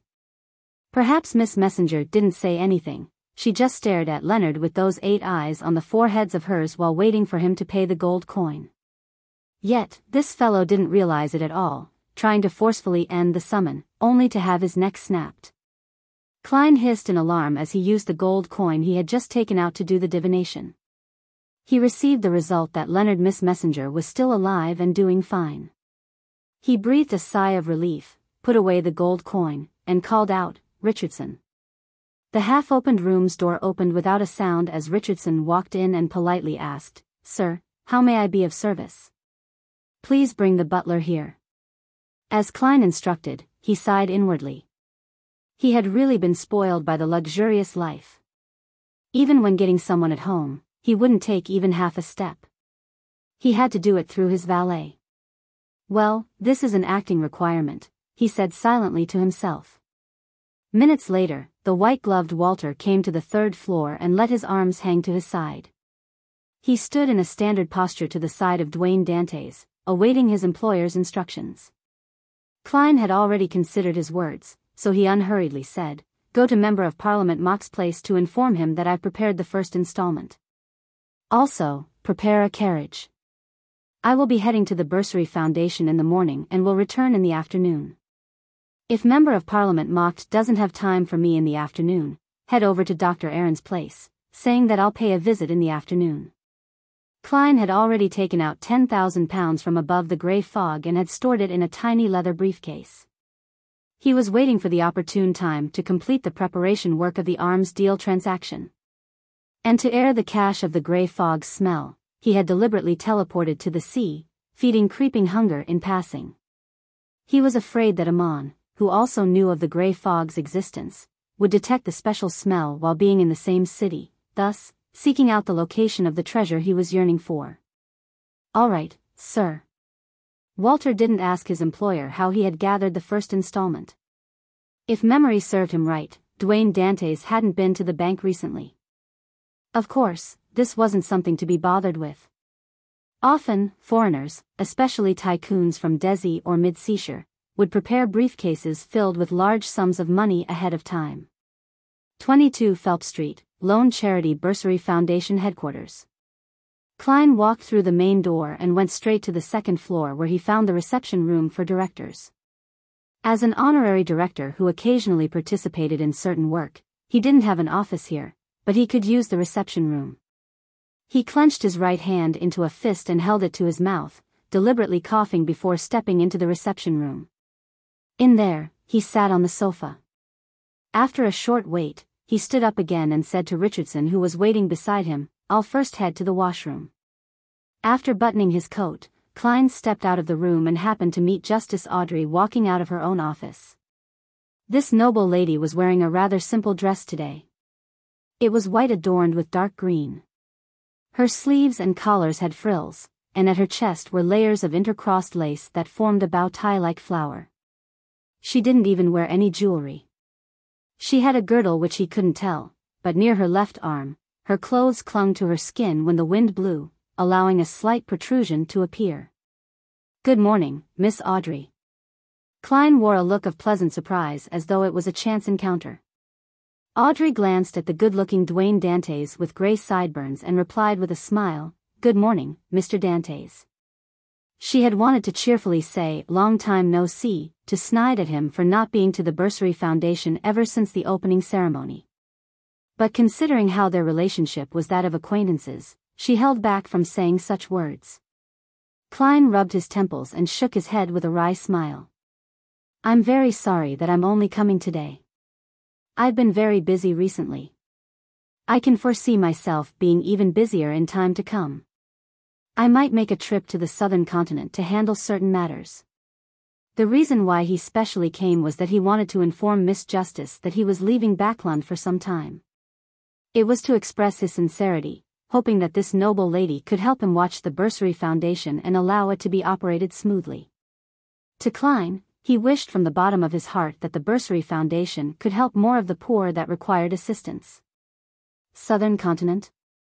Audrey interpreted the sincerity in Dwayne Dantes's words as she asked in surprise. Klein laughed and replied, "For business." At that instant, the first thought that came to Audrey's mind was, which Sequence 5 is about to lose his life? Upon sensing Miss Justice making some unpleasant assumptions, Klein added, "It's a partnership with the military for the sale of some necessities." What's the meaning behind this? Dwayne Dantes's identity is used to probe intel from the military? Audrey was somewhat enlightened as she raised her right hand and gestured 4 times in a clockwise fashion. She said with a bright smile, "May the goddess bless you so that everything goes smoothly." After habitually saying that, she sensed that there was something discordant about that. She had wished that the goddess would bless a blessed of Mr. Fool. This is probably closer to a curse, right? Will Mr. Gehrman Sparrow be angry? No, he's actually a kind-hearted person deep down. And I did it without any malicious intent. The one who returns from the southern continent is probably another blessed who's playing Dwayne Dantes, right? Will it be a demigod? Audrey didn't notice it as her thoughts wandered. Klein gave an exasperated smile as he equally drew the crimson moon on his chest in a familiar manner. "May the goddess bless us all. And that she doesn't smite us with divine punishment," he added silently. Following that, he spoke as though it was a casual chat. "Have you been going to the schools to do some promotions lately?" "Yes." When this was mentioned, Audrey's expression seemed to radiate. She was proud and happy that she had finally done something substantial. Just as she nodded with some strength, her green eyes revealed a look of sadness. "After visiting a few public primary schools, I found many of the children there very pitiful. To save money, they bring their own rye bread for lunch, matching it with a cup of water." Upon saying that, she looked at Dwayne Dantes and said, somewhat embarrassed, "I know that they're temporarily not bringing me along to the night schools and Sunday schools to prevent me from seeing something worse. But I can imagine things just like those workers who can only live for a few years once they start working at the factories." This was something that the World Gehrman Sparrow had once told her. It was the first time she knew of the real situation of the lower class of Backland, but having not seen them with her own eyes, all she could do was rely on her imagination. Klein sighed and said, "Perhaps it's worse than you can imagine. There's no need to worry. Once you showcase your ability and win their trust, you will become one of them." "Okay." Audrey nodded, as though in thought about how she could showcase herself better. Klein didn't continue on the conversation. After all, this was only their 3rd meeting. They had only exchanged a few words previously, so having too long a conversation easily garnered suspicion. He pointed at the washroom and apologized before opening up his gate to walk over. Audrey looked at Dwayne Dantes's back and fell silent as she muttered, "What will it be like if it's worse?" After receiving a reply from Mocht, inviting him to the East Balam Military Veterans Mess in the evening, Klein followed his plan. Hence, he visited Dr. Aaron at 4 in the afternoon. "Mr. Dantes, your butler didn't inform me of the reason for your visit." As his wife was about a month from being due, Dr. Aaron had declined most of his work, and most of the time he had stayed at home. Towards the sudden visit of Dwayne Dantes, who he wasn't too familiar with, he was rather perplexed. Furthermore, with him not being good at interpersonal relationships, he posed the question after exchanging some pleasantries. Klein smiled. This is the thing. I might be heading to the southern continent soon. As you know, the weather there is humid and hot. There are all kinds of insects and diseases there. I wish to prepare some medicine ahead of time to prevent any accidents from happening. I wonder if you have any suggestions. I'm really sorry, but you are the only excellent doctor I know of. Dr. Aaron accepted his explanation and began seriously thinking before giving him the names of some medicine.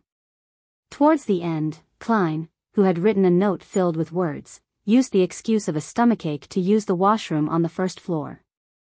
The washroom's mirror suddenly darkened as though it was covered by a thick shadow. And in the middle of the shadow, a black pram slowly steered near.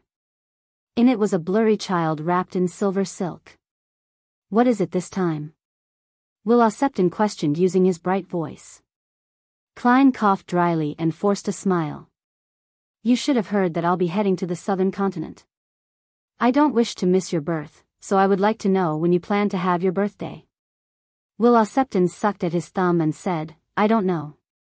Even an angel can't control when he will be born? Klein asked in surprise. Wuxia Septon replied hesitantly, You don't understand. I've already identified 3 dates. They have unique meaning when it comes to fate, but I haven't decided. I still find it blurry. Perhaps only when the time comes will I suddenly understand what I should do. Is this decidophobia? It also gives the strong vibes of a charlatan. Klein crossed his hands and indiscernibly rubbed them. Then how would I be able to receive notice in time so that I can return in time to complete the transaction with you? Oh, that paper crane can no longer be used.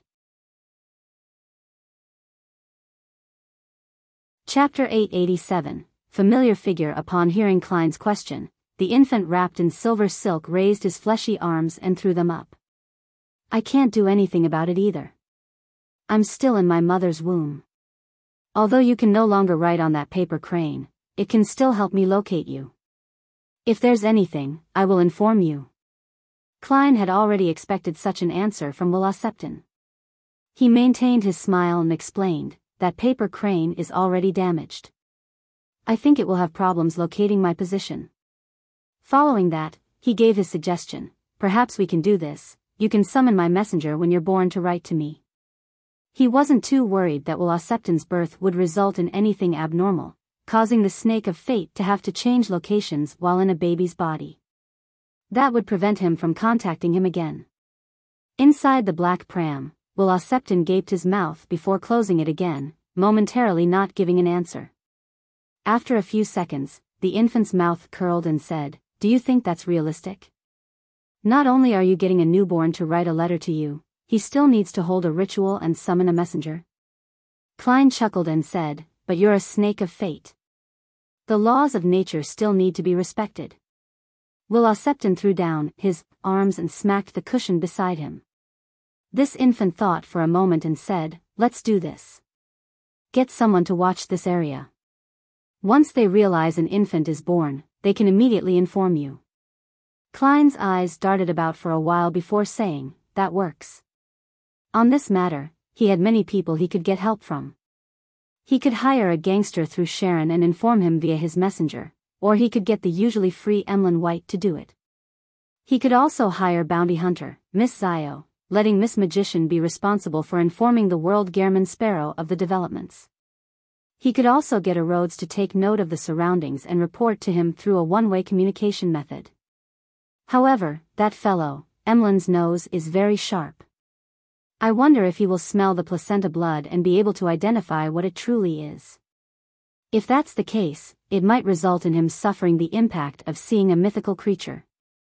His intelligence will drop and he will turn mentally unsound to the point of his body mutating. Klein hurriedly asked before Wuxia Septon's pram retreated into the shadows, I have a, teacher who I haven't been in contact for a while. Can you help me read his current fate? His name is Isaac Eggers. As Mr. Isaac hadn't replied yet, Klein couldn't help but feel worried. Back when he used the copper whistle to do a divination above the gray fog, all he saw was a silent and deep darkness. He heard a dragged-out and distant breathing, making it impossible for him to interpret what the dream meant. Wuxia Septon sucked at his thumb and said, "He's in a state of metamorphosis. It might be good, but it might also be bad. That's all that can be seen because that teacher of yours has something special on him." Something special? Something directly derived from death's godhood? Metamorphosis? This is referring to Mr. Azek's recovery of more memories, so he's in a slumber to recover his corresponding strength? Klein thought as he bowed. "Thank you for your answer." Wuxia Septon turned his head and looked to the side. Klein thought and gave a warning. "Based on what I know, Blasphemer Amon is here in Backlund. Of course, it's most likely an avatar." Wuxia Septon was taken aback for a moment before chuckling. "It's a bane for you, but a boon for me. Amon and Ouroboros are absolute enemies. No, a more accurate description is that he hates the true creator. Amon is often thinking of means to pull him down from his throne as a god, while Ouroboros is loyal to that evil god." After saying that, the black pram retreated into the shadows as everything was restored to normal. Amon hates the true creator? I'm increasingly convinced that the true creator was one of the participants in the sharing of the ancient sun god. He is the black infant in the middle of the storm angel, white angel, and wisdom angel. Klein breathed a sigh of relief. He took 2 steps forward, turned on the tap, and washed his hands. In the evening at the East Bala Military Veterans Mess, Klein didn't immediately meet the long-faced Colonel Calvin. After he placed the briefcase with £10,000 into a heavy safe deposit box, he followed Mock to have a buffet meal at this high-end club. The dishes here mainly served southern continent cuisine. There was cream bread made from tapioca flour, ice cream dripped in the berry juice of a lilac tree, assorted seafood broth with coconut milk and palm butter, cow innards that was cooked with pepper, tomatoes, and onions, hajendi seared roasted meat, broth made from Paws Valley's delights, as well as steak and roasted squid. Compared to other places, the ingredients used here were rather high-end. The flavors were also in authentic southern continent styles, leaving Klein rather satisfied. If not for his need to maintain his image, he felt that eating a mouthful of seared roasted meat and having a mouthful of ice cream would be an excellent feeling. Indeed, I prefer food that has stronger flavors. The thing that satisfied me the most today was that aperitif. If Member of Parliament Mocked hadn't mentioned it in passing, I would have thought that it was a lightly flavored fruit juice. The pale gold liquid with 2 lemons soaked in it and a few pieces of ice makes it sweet but a little sour. There's no alcoholic taste to it, and it's refreshing. It instantly just draws away the heat from the body. Klein placed his napkin on the plate as he recounted the feelings he just had. At this moment, Mocked returned from the washroom. He smiled as he bent down and whispered into Dwayne Dantes' ear, "Same room as before." "All right." Klein got up, went to the room with the safe deposit box, and took out the small leather briefcase with £10,000 before heading over to the activity room where he had previously met Colonel Calvin twice. Calvin, with his long face, was already waiting inside. When he caught sight of the briefcase in Dwayne Dantes' hand, he got up with a smile. "You really are a gentleman of action. I like such attitudes when handling matters." As he spoke, he extended his right hand and shook Dwayne Dantes' hand. Klein then handed the briefcase to him and said with a humble smile, "As a merchant, if one isn't decisive and fast when facing an opportunity to make money, that means that they aren't suitable for this occupation." Calvin sat back down and opened the briefcase in front of Dwayne Dantes and Mocked. He roughly counted the neat stacks of cash. He quickly completed the confirmation check, closed the briefcase, and looked up at Dwayne Dantes. "What other thoughts do you have towards the exact details of the transaction?" Klein deliberately wore a look as though he was organizing his words. After a few seconds, he said, "I'm planning on heading to the southern continent soon, to West Balam." Seeing Calvin and Mocked show signs of surprise, he added, "I have some matters that aren't convenient to do while bringing plenty of firearms. And to make the transaction go smoothly, some advanced preparations are required." "Heh heh, I have to put enough importance on this matter. It's a business worth tens of thousands of pounds. I'm thinking of first heading to West Balham to contact clients who have such needs, and to clear out any obvious obstacles. At an agreed-upon time, I'll contact you via telegraph and head to East Balham's border to retrieve the goods. Calvin pondered for a moment and said, "You can send me a telegram after June 20th. I'll give you the details later. In short, after I receive the telegram, I'll inform the officer there and get them to pass the countersign and password to the designated personnel for them to head to the warehouse." Will you need any auxiliary personnel for protection during this time? When do you plan on leaving? I only wish to find a place to hide in West Balham where there's no Rose school of thought. The rest can be left to Danitz. When do I leave? I obviously wish to leave today and arrive there today, but that will incur suspicion. Klein considered for 2 seconds and said, "There's no need for any security for the time being. In certain places in the southern continent, having such auxiliary personnel is the main cause for causing conflict. Don't worry, I have plenty of friends in West Balham. Without bringing anything of value, my safety can be guaranteed. As for when I'm leaving, my answer is as soon as possible." Calvin thought for nearly a minute before slowly nodding. "I'll send someone to receive you after dinner tomorrow. The military will have an airship that needs to send goods and personnel to Desi Bay. And it's just a short distance to the southern continent via ship from there. If everything goes smoothly, it will just take 2 to 3 days. Even if there's a storm on the way, requiring a detour of the sea route, it will still take a maximum of a week." "Thank you." Klein sincerely stood up and bowed. From his point of view, leaving Backland with the military was safe enough. He wouldn't be made a target of suspicion. After discussing some details, Klein got up and bade farewell and returned to the foyer in preparation to leave. In the foyer, beside the dining table, there were nearly 10 military-clad or casually dressed men holding a cup of wine gathered. They were chatting and laughing about the recent rumors. When Klein swept his gaze over, he suddenly found a figure somewhat familiar. The man was more than 1.85 meters tall but less than 1.9 meters. He had rather long arms, and his feet were faced outwards to a certain degree. His shoulders were abnormally broad, causing his black suit to appear rather tight. This. Klein's mind raced as his nerves tensed up. He had already recalled the source of the familiarity. It was the demigod that met crazy Captain Connors that night. He was the demigod suspected to be working for a particular faction of the royal family, one who was supervising the human trafficking. Although this high-sequence Beyonder was previously wearing a black hood that interfered with divination, preventing his appearance from being exposed, Klein remembered the traits of his body. That was what a faceless was good at. Chapter 888, a shocking glance. For a second, Klein's act of casually sweeping his gaze paused on that familiar person's figure.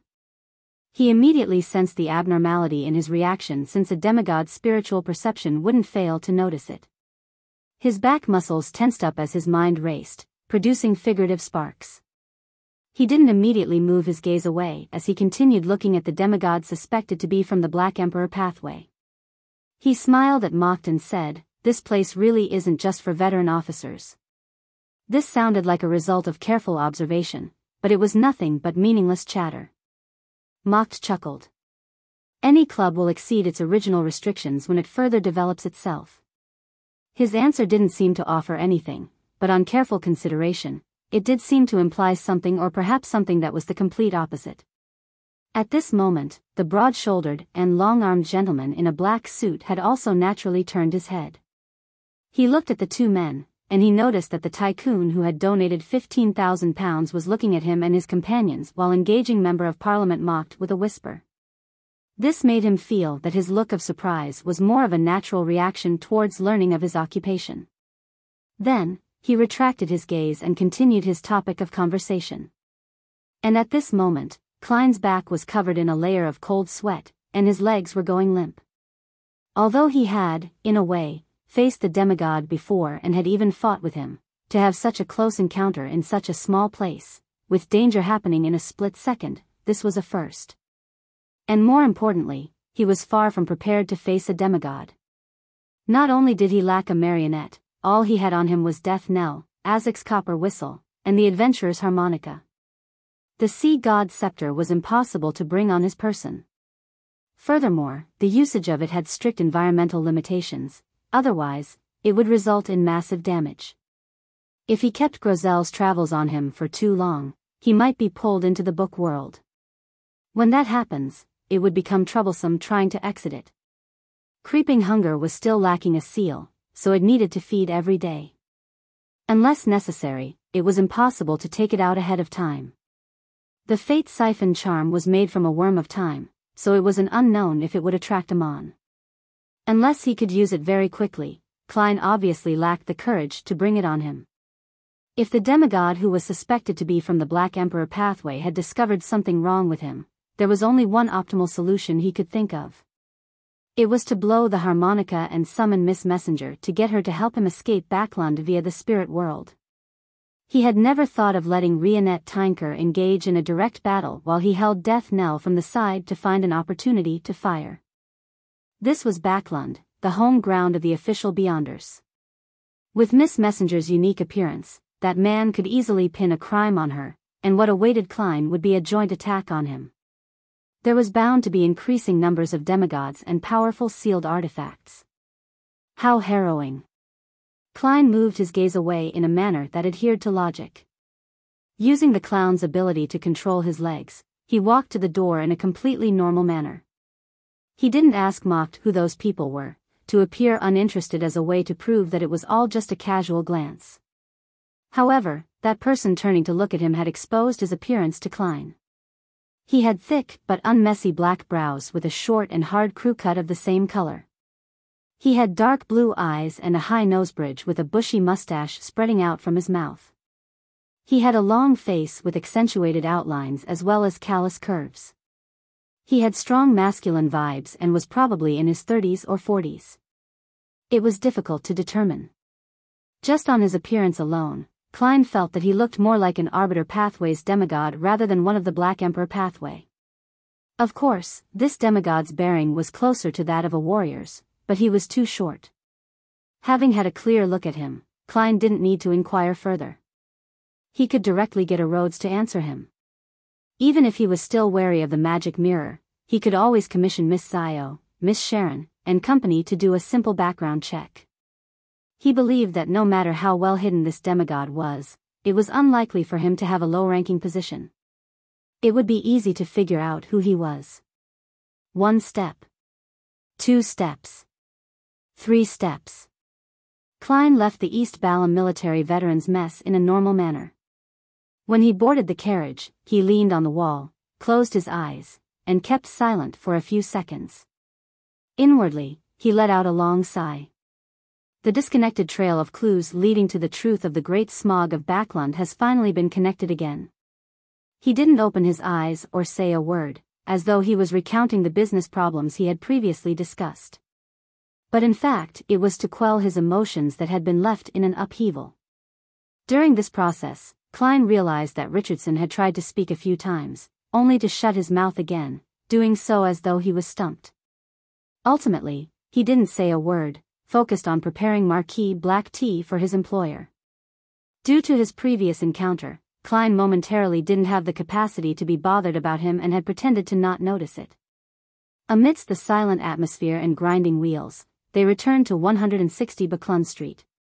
When he reached the 3rd floor, Klein was just about to head for the bathtub that had been prepared by the lady's maid when Richardson, who was holding his hat and cane, took 2 steps forward and respectfully said, "Sir, are you heading to the southern continent soon?" "Yes," Klein replied frankly. He had even prepared £500 in cash to hand to housekeeper Taneja for daily expenses needed for the Dwayne Dante's residence during his time in the southern continent. Meanwhile, he had a deeper understanding of the importance of having a butler and valet in high society. There were many things that a master couldn't keep from them. Therefore, any conflict in faith and political inclinations necessitated a change. Richardson hesitated and said, "Sir, I was born in the southern continent and am fluent in Dudanese." I'm also very familiar with the various local traditions. I should be of help to you. Dudanese was a common language of the ancient Balam Empire. In present-day East and West Balam, the citizens still used this language. Only people of the middle and upper class knew foreign languages like ancient Phasak, Loanese, and Intis. Klein felt lucky with regards to this because ancient Balam was once a unified empire with a true god existing in it. Therefore, although the different states had different accents, they all used Dudanese. The written language was likewise the same. This saved him plenty of trouble. If I were to encounter dozens or more than 100 dialects and languages, that would be a headache.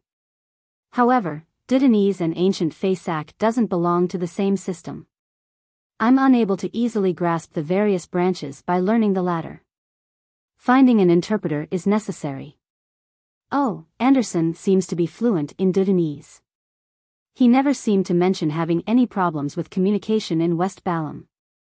Klein finished listening to Richardson when he suddenly realized what was stumping him. As a valet, he needed to follow whenever his employer headed out. There was no need for a butler to do so. This also meant that a valet was like a secretary for the master's daily life. In certain cases, they would also play a role as a business secretary. Clearly, Richardson enjoyed his life in Backland and everything it had to offer. He didn't wish to return to the southern continent to see scenery or matters that would make him recall his past. Therefore, when he got into the carriage, he had tried to mention his traits but was unable to voice it out. He wished that Dwayne Dantes could find a better candidate. Klein thought for a moment before saying, I can tell that you don't like the southern continent. Why are you telling me this? Richardson slowly bowed his head and looked at his toes. You gave me a chance to gain experience to mature. I believe I can help you.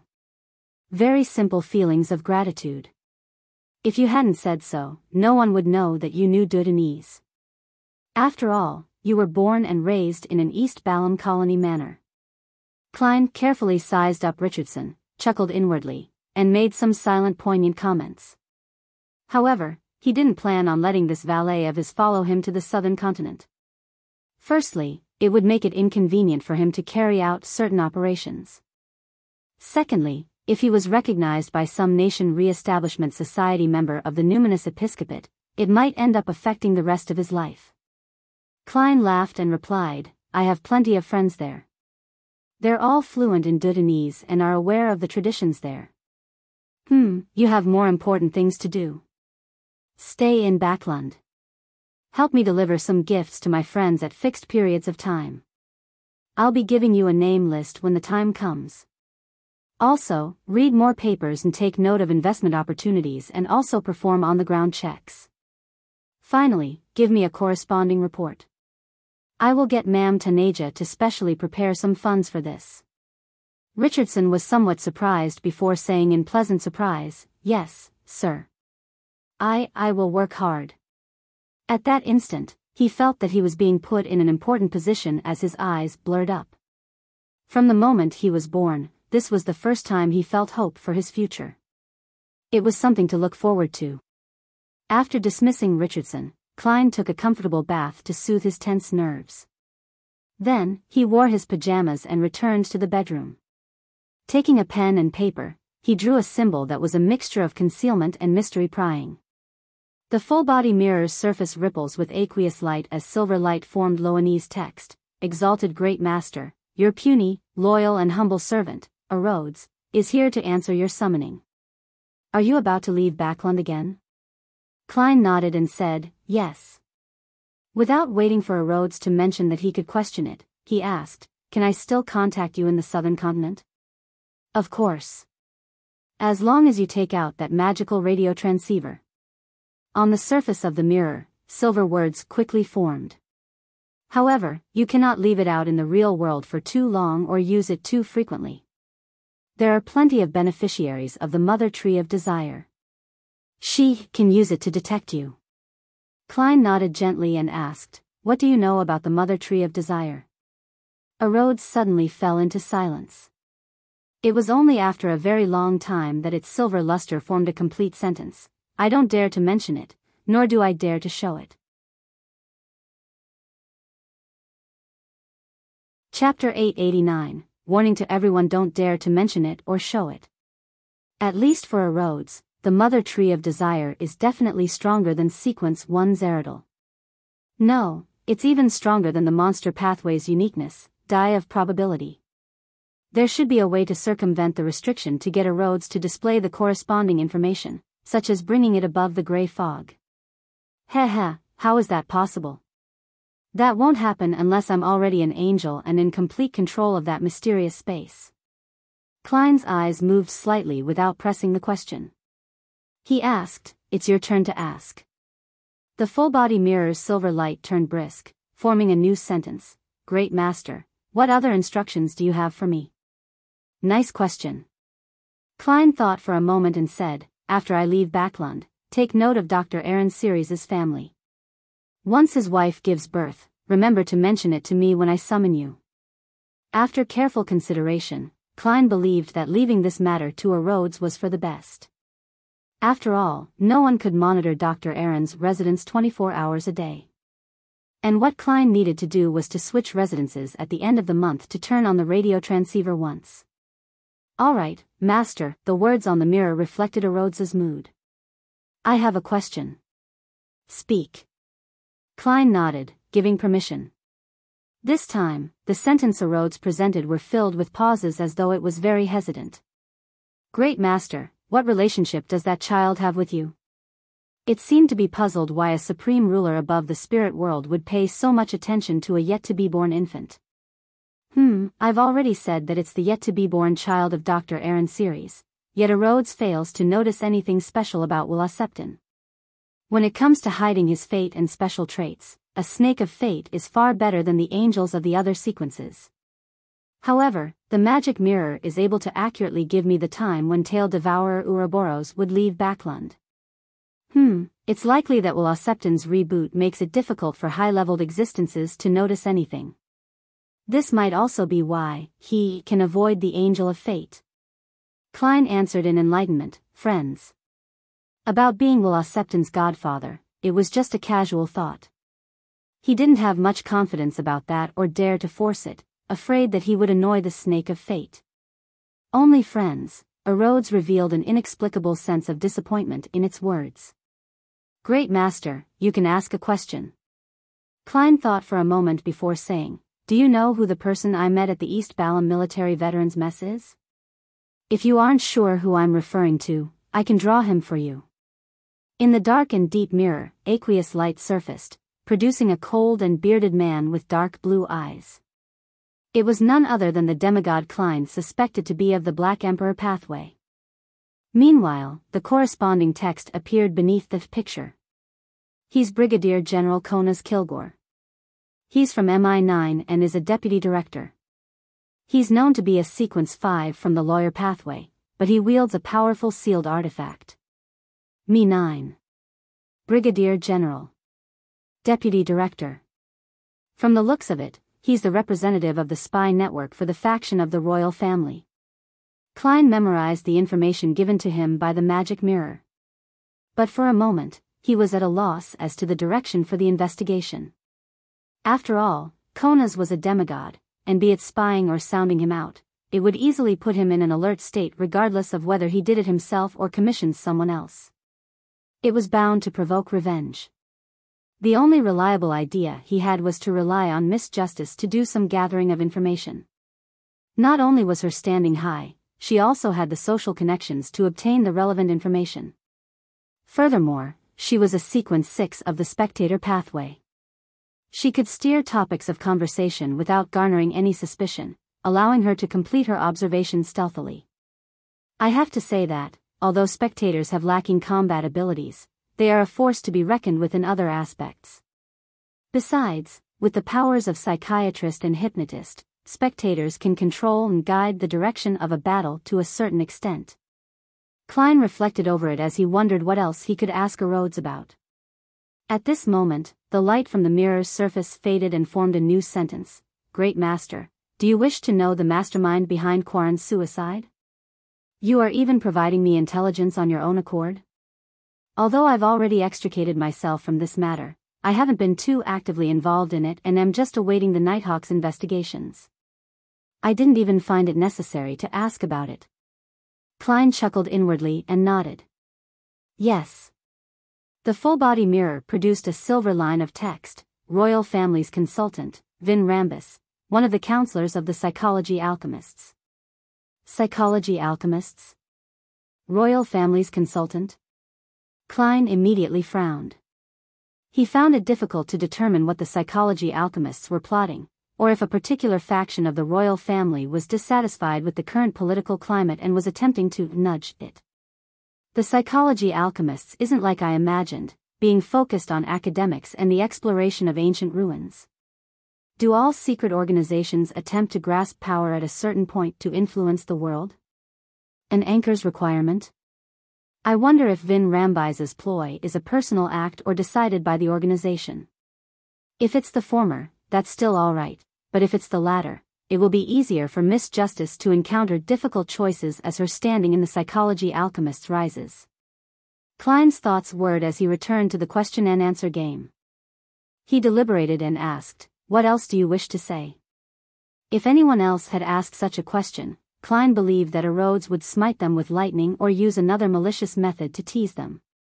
However, he believed that, as a supreme ruler above the spirit world, he had the right to ask such a question. It was also an opportunity to test Erodes's bottom line. The silver light on the full-body mirror's surface transformed into another new line without any hesitation. "Great Master, Amon is already in Backlund as you expected. As it's his avatar that came, I can see it." "What do you mean as I expected? When did I expect it?" Klein pricked up his brows and said, "I'm aware." "All right. That's it for today. I'll summon you again using the radio transceiver if I come across any more questions." "Yes, Master, your loyal and humble servant, Erodes, is constantly awaiting your orders." "Goodbye." The mirror's surface depicted an emoticon of waving a handkerchief. Klein watched in silence until everything was restored to normal. On the second day, which was a Monday, he had already made preparations to head to the southern continent. Apart from the luggage that contained 2 sets of clothes, 500 pounds, and some miscellaneous clothing that was meant for show, he threw the remaining 12,125 pounds and 87 gold coins above the grey fog. The reason why he was so careful was because Klein had a deep impression on his last death and resurrection. If he hadn't had an anonymous account with a few £100 from Miss Justice, he had no idea how long he had to wander the streets.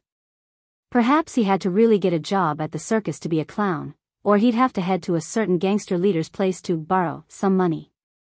Seeing that it was almost 3, Klein headed up above the grey fog, prepared to have this week's tarot gathering. He had previously done a divination here, and he received the conclusion that, unless they were in the same building, Blasphemer Amon was unable to detect a tarot club member being pulled up into the mysterious space above the grey fog. Before long, dark red beams shot up in the Grand Palace, materializing into blurry figures. Having confirmed that she was restarting her psychology lessons this week and having re-established contact with the psychology alchemists, Audrey looked towards the end of the long bronze table in a relatively good mood. She stood up, raised the corners of her skirt, and bowed. "Good afternoon, Mr. Fool." Opposite her, the hanged man also got up and bowed, but he had another question on his mind. He had originally promised the world Gehrman Sparrow that he would give him the mystical item made from the ocean songster Beyonder characteristic last week. But to his dismay, something happened to the artisan, preventing him from handing it over in time. With regards to this, Alger planned on explaining the reason to the world at the tarot gathering before personally taking action to resolve the problems of the artisan. After the bow and exchanging greetings, Catlea was just about to say something when she saw Mr. Fool rap the edges of the model table. This dull knock made all the tarot club members tense up. They had no idea what Mr. Fool was about to say. It must be something serious.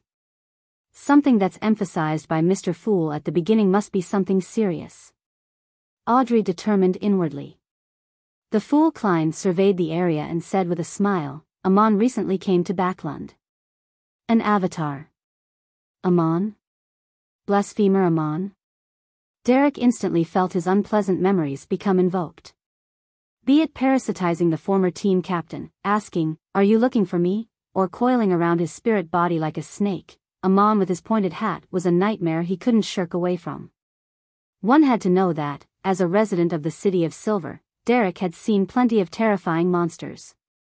Only a few could make him feel uneasy and fearful just from a mere recollection. Amon has headed to Backland ere Miss Justice and Miss Magician are living? What does he want?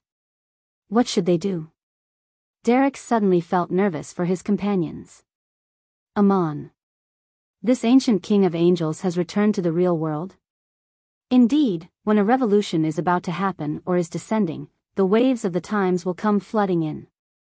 Alger's eyes narrowed as he recalled what Vice Admiral Hurricane Kalangos had once said to him. Catlia's thoughts were similar to his. As the king of angels had reappeared in the northern continent, she could catch a whiff of the unease. A phrase surfaced in her mind, the changing of an epoch. Amon. Angel of time Amon.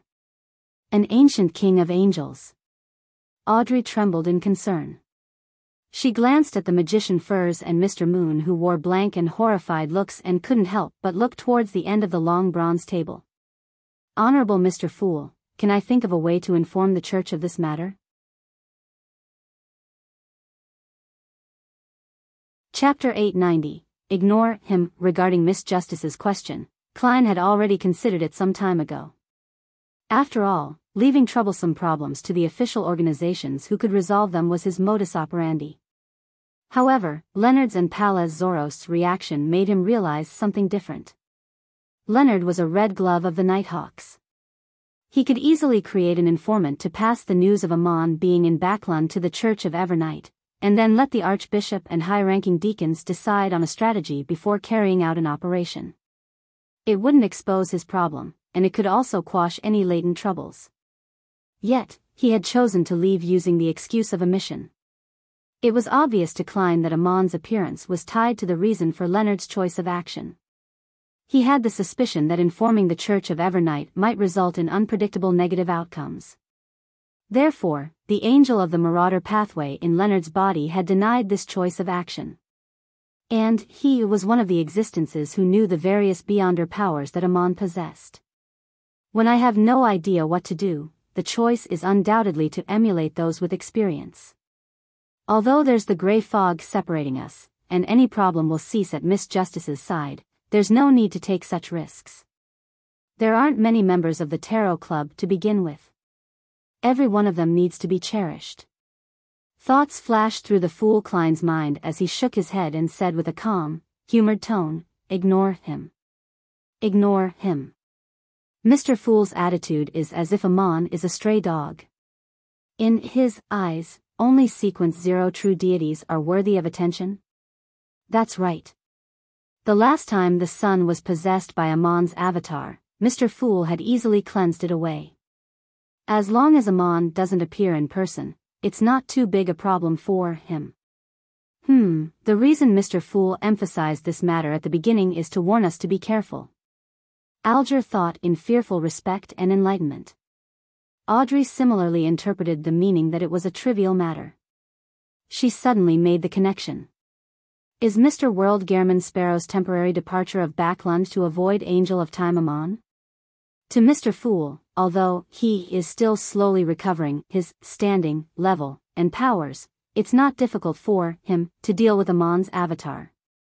The sun's encounter is evidence. He got his blessed to avoid Amon to not attract the Angel of Time's real body, as this can spoil his plans of awakening. Yes, he emphasized it to us as a warning, worried that we wouldn't react properly when chancing upon Amon. Mr. Fool really shows his concern for us. At this moment, Emlyn had just digested the matter of King of Angels blasphemer Amon's appearance in Backland. Although he was arrogant, repeated tarot gatherings had allowed him to understand what a King of Angels was. It was an existence second to sanguine ancestor Lilith, second to the true deities that sat at the pinnacle sequence. They were the strongest ones who walked the real world. What's going to happen this time in Backland? When the time comes, there will be dead people, the wounded, or the sick everywhere outside. I'll become busy again because of Father.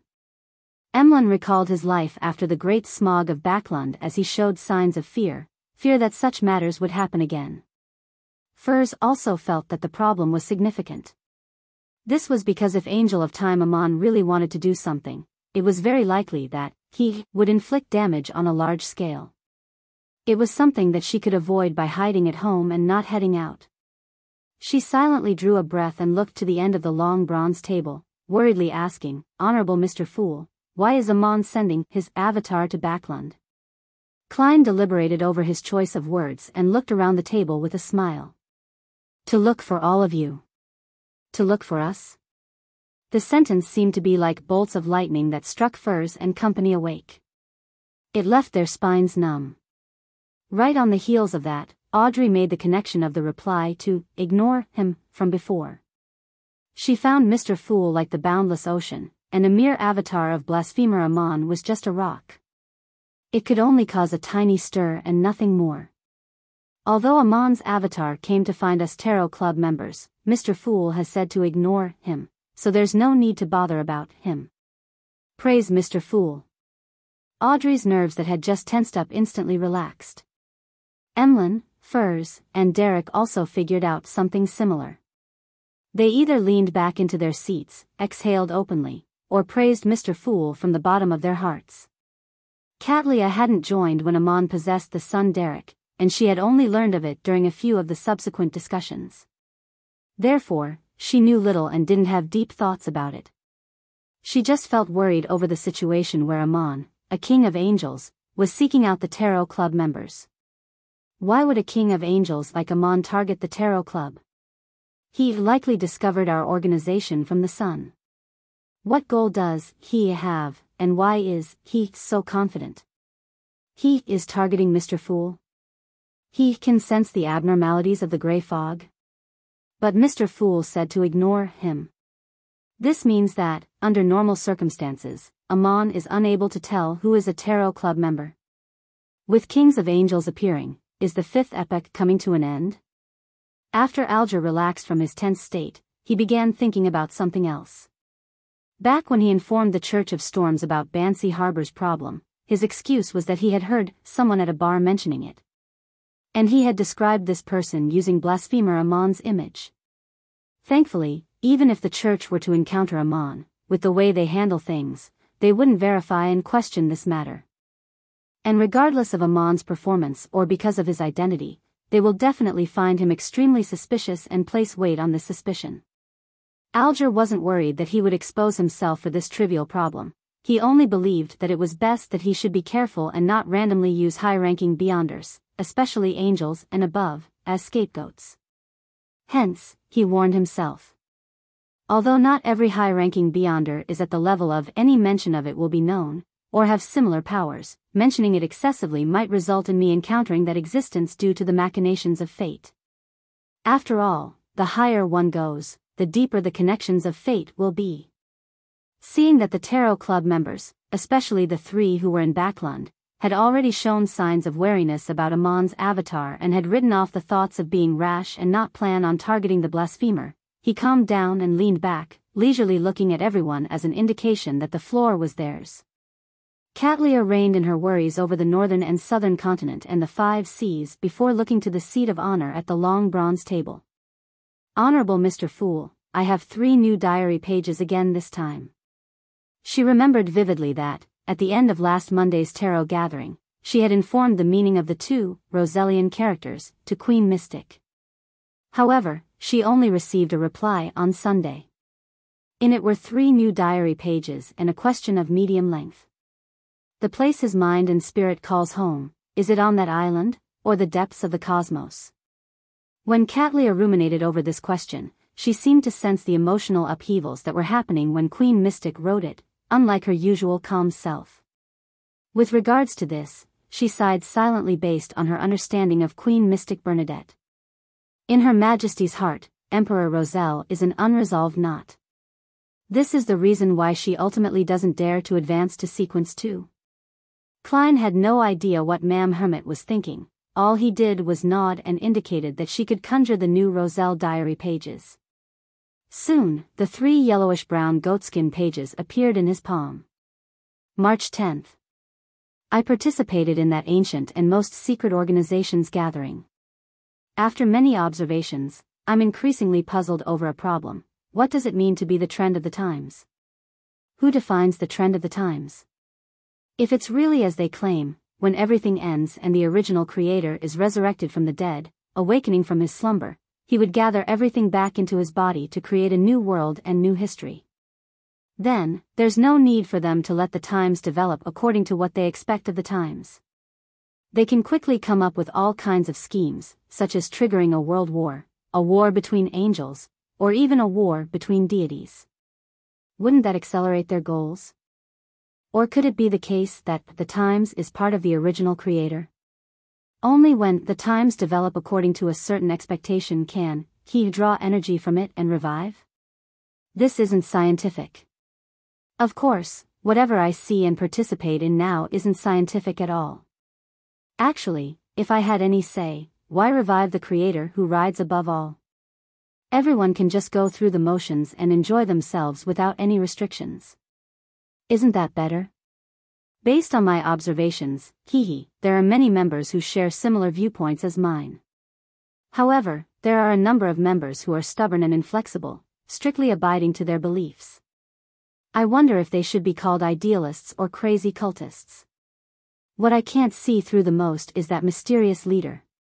Old Mr. Hermes told me that this organization began with him. It was organized with people who shared his beliefs and goals. However, he seldom expresses his thoughts, never stopping many of the members who use the organization for their own purposes. At times, I will even forget his existence. He seems to enjoy sitting there, silently watching everyone converse. But on one matter, I witnessed his might.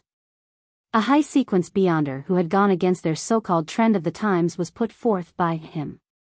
In 30 seconds, the person became a target of elimination. And I believe that the poor fellow wouldn't survive past summer. Who is he? Some ancient god that survived the second epoch? Roselle had used 2 question marks at the end of the sentence to express his strong doubts. This was something he seldom did, hence, Klein suspected that this was the reason why Bernadette had chosen this diary entry. Chapter 891. Strange Chapel. The mysterious leader of the Twilight Hermit Order enjoys sitting there, silently watching everyone converse. Once he wishes for something to be done, the matter can very quickly reach a consensus. This really matches the characteristics of the spectator pathway. I'm increasingly convinced that he is Amon's brother, the other son of the creator, Adam. In his later years, the Emperor learned plenty of secrets from Mr. Dorr and was probably able to come up with similar conclusions. As Klein compared the descriptions in the diary with what he already knew to come up with theories and verify them, he cast his gaze down to read the rest of the content of the page. March 11th. The more I recall what happened yesterday, the more afraid I am. A demigod existence had his fate decided with just a few words. He didn't even have the chance to express his disapproval. And the makeup of the ancient secret organization convinces me that, apart from dealing with the 7 Orthodox churches, there is nothing that they can't do. Even the toppling of a nation isn't impossible. How lucky I am to be pulled into this organization, otherwise, who knows if I might one day suffer an unexpected assassination I cannot resist. I'll die with my eyes wide open. This kind of organization that hides behind the scenes, secretly passing judgment on others, while determining the life and death of the target is really unacceptable. Even if I'm one of their members, I'm still appalled and feel fear deep down. This world is so much more dangerous than Earth. Perhaps just being born with relatively high spirituality, randomly flipping through an ancient tome, sitting normally on a ship doing business, taking in the beauty of some lady, entering some castle because of one's love of traveling, being woken up by fighting next door in the middle of the night, or creating something that's of meaning, these would be enough to cause one to die a baffling, tragic death. And this is one of the reasons that drive me to improve myself, to advance myself, to gain the ability to determine my own fate. I can definitely succeed. I'm the protagonist of this era, March 12th. I feel there's a need to seek out some material regarding the fourth epoch, third epoch, and even the second epoch. The experience that came from joining that ancient secret organization tells me that there might be countless secrets hidden here, the kind that will influence the direction of an epoch.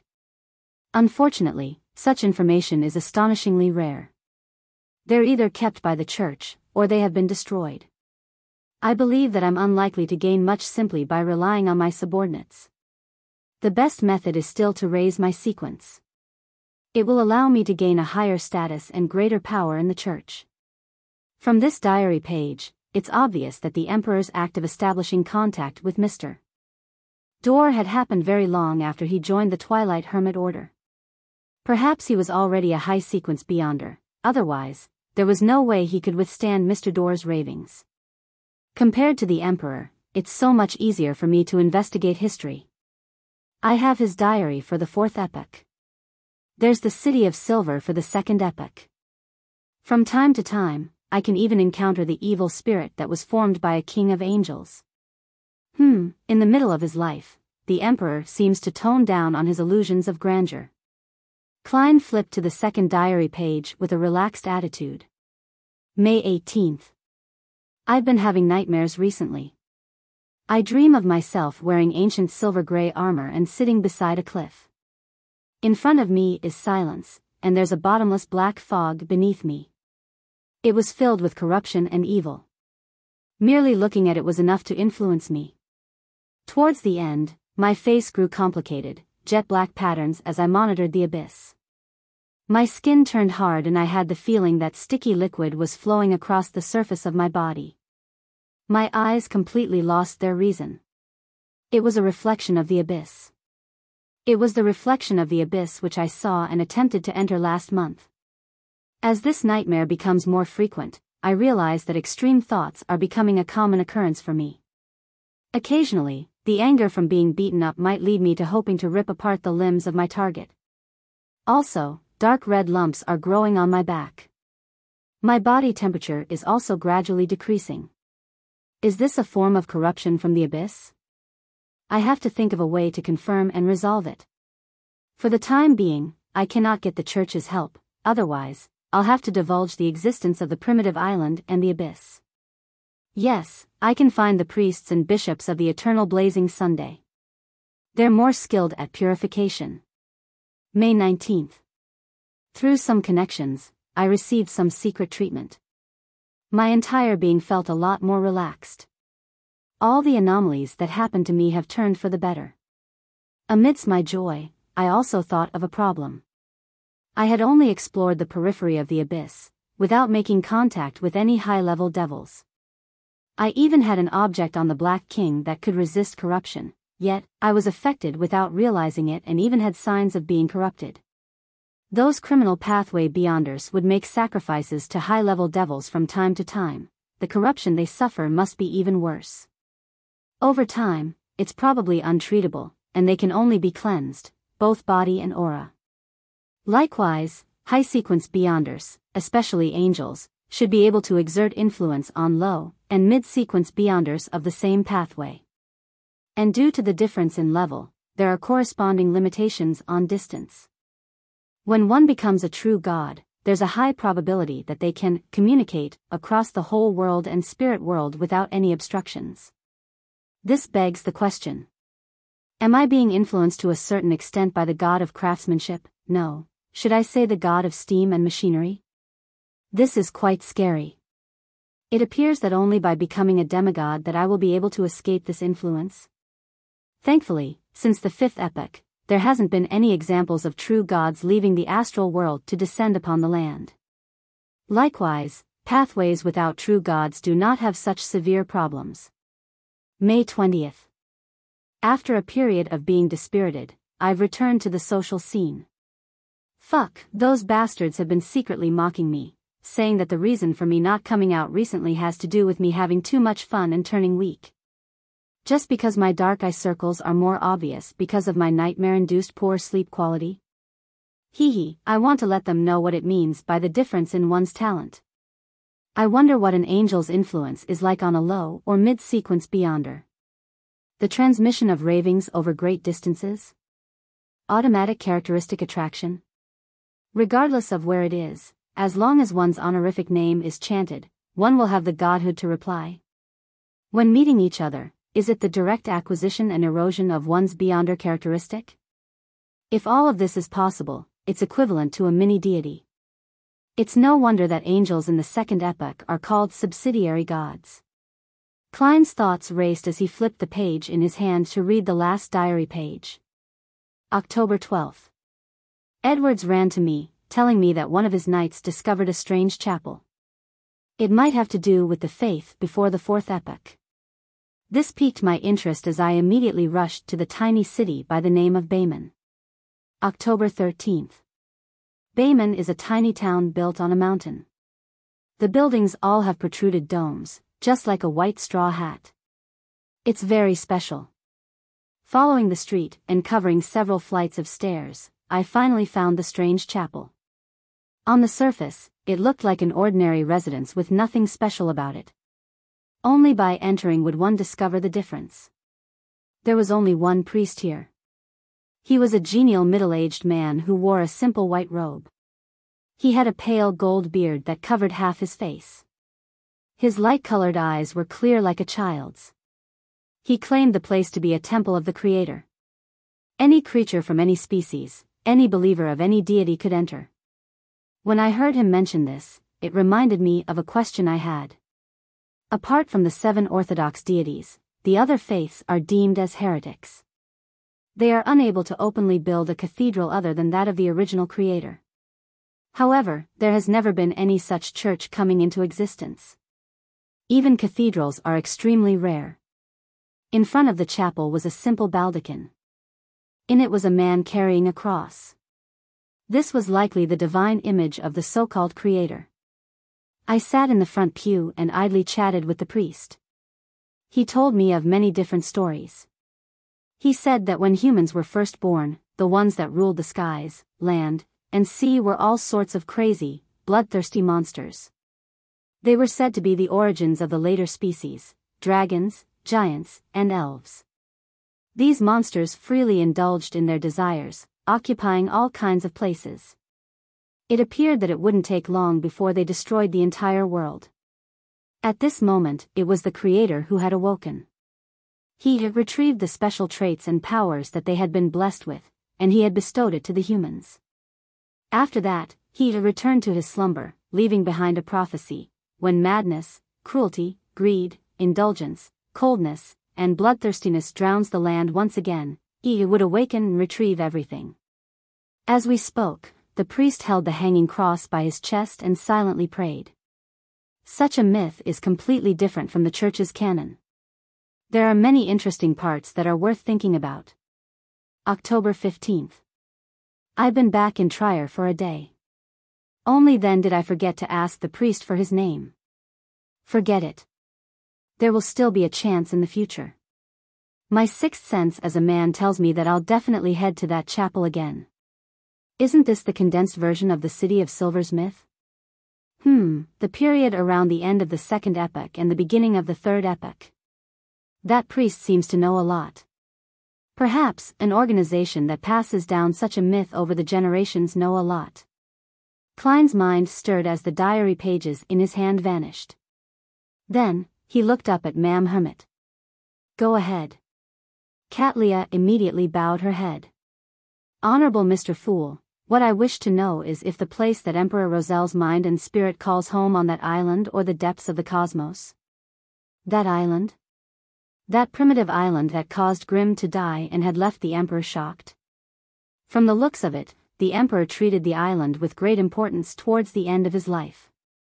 Even Queen Mystic Bernadette noticed it. What does deep in the cosmos mean? The astral world? Or some other planet? There are many things about the Emperor that transcends his era, so he's suspected by his daughter to be an alien? Although it's a little ridiculous, it adheres to logic. After all, research has proven that this is a planet. The Sun is a star, and apart from that is the endless universe, a galaxy with countless stars. How should I answer? I can't just tell her about transmigration. But it's not like I can't say anything. Klein pondered for a while before shaking his head with a smile. Neither of them. Chapter 892, Individual, Comprehension, Neither of them. Katlia ruminated over Mr. Fool's reply, suddenly feeling at a loss as to the true meaning of the question. She originally imagined that the place that Emperor Rosel's mind and spirit called home had to involve something philosophical or mystical. For example, the island might refer to the divine kingdom of the deity of his faith.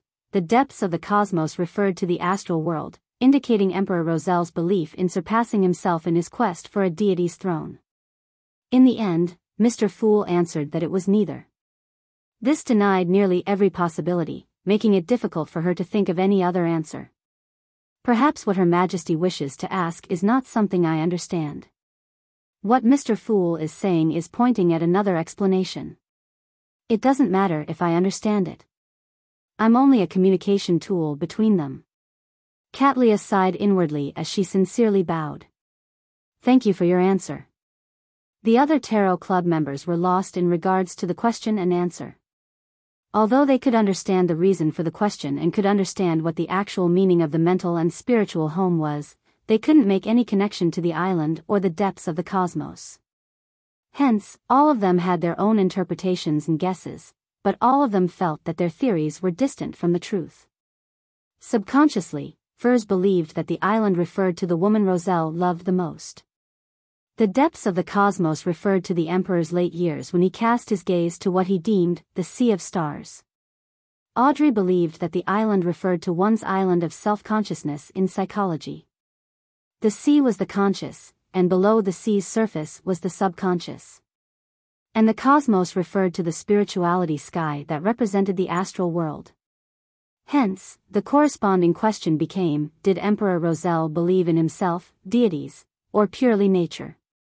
From this angle, Mr. Fool's answer appeared rather strange. It was as though he was saying that Emperor Roselle didn't believe in anything, including himself. I might be misinterpreting it. But if that's really the case, Emperor Roselle might seem conflicted based on what Mr. Fool says, but in fact, it might conceal a deeper secret. Or it could be that, in his later years, he had seen through life. He began thinking about the universe, the world, deities, and the basic qualities of humanity. He became a pessimist and a nihilist. Audrey seemed to be training her abilities as she thought with piqued interest. Alger had similar thoughts as Katlia. As for Emlyn, he considered it for a moment before decisively giving up upon realizing that he had no clue. Derek had no interest in Emperor Roselle, but he didn't break the silence. He kept considering the conversations he was to have later. Finally, the fool, who was cloaked by the gray fog, chuckled and said, "You may begin." Alger immediately looked at the world and deliberated over his words. "Sorry, your mystical item will require a little more time." Without waiting for him to speak, he quickly gave an explanation. That artisan had strangely gotten infected by a sickness, and there are suspicious snoopers appearing in the vicinity. This resulted in a delay. I will personally make a trip to see if I can resolve his problems so that he can quickly recover. We'll try to make the mystical item you need within 2 weeks. He spoke extremely sincerely as a way to express his apologies and importance on the matter. But in his actual description, he had secretly pushed all the blame to the artisan. It was as though he was saying to the world that if he were displeased, I will teach him a lesson for you. If that's not enough, I will even give you his exact location for you to personally pay him a visit. That artisan sure is troublesome. Mr. Hanged Man treats this quite seriously. Non-official, or should I say artisans who are willing to accept orders from unknown origins, are extremely rare. If they can be secured, it's best that they are secured. Klein pondered for a moment and got the world to hoarsely reply, I will allow this delay, but there shouldn't be a next time. He spoke very calmly, but it alarmed Alger. He could almost feel the hidden murderous intent in the world Gehrman Sparrow. Thank you for your understanding, he said with a staid expression.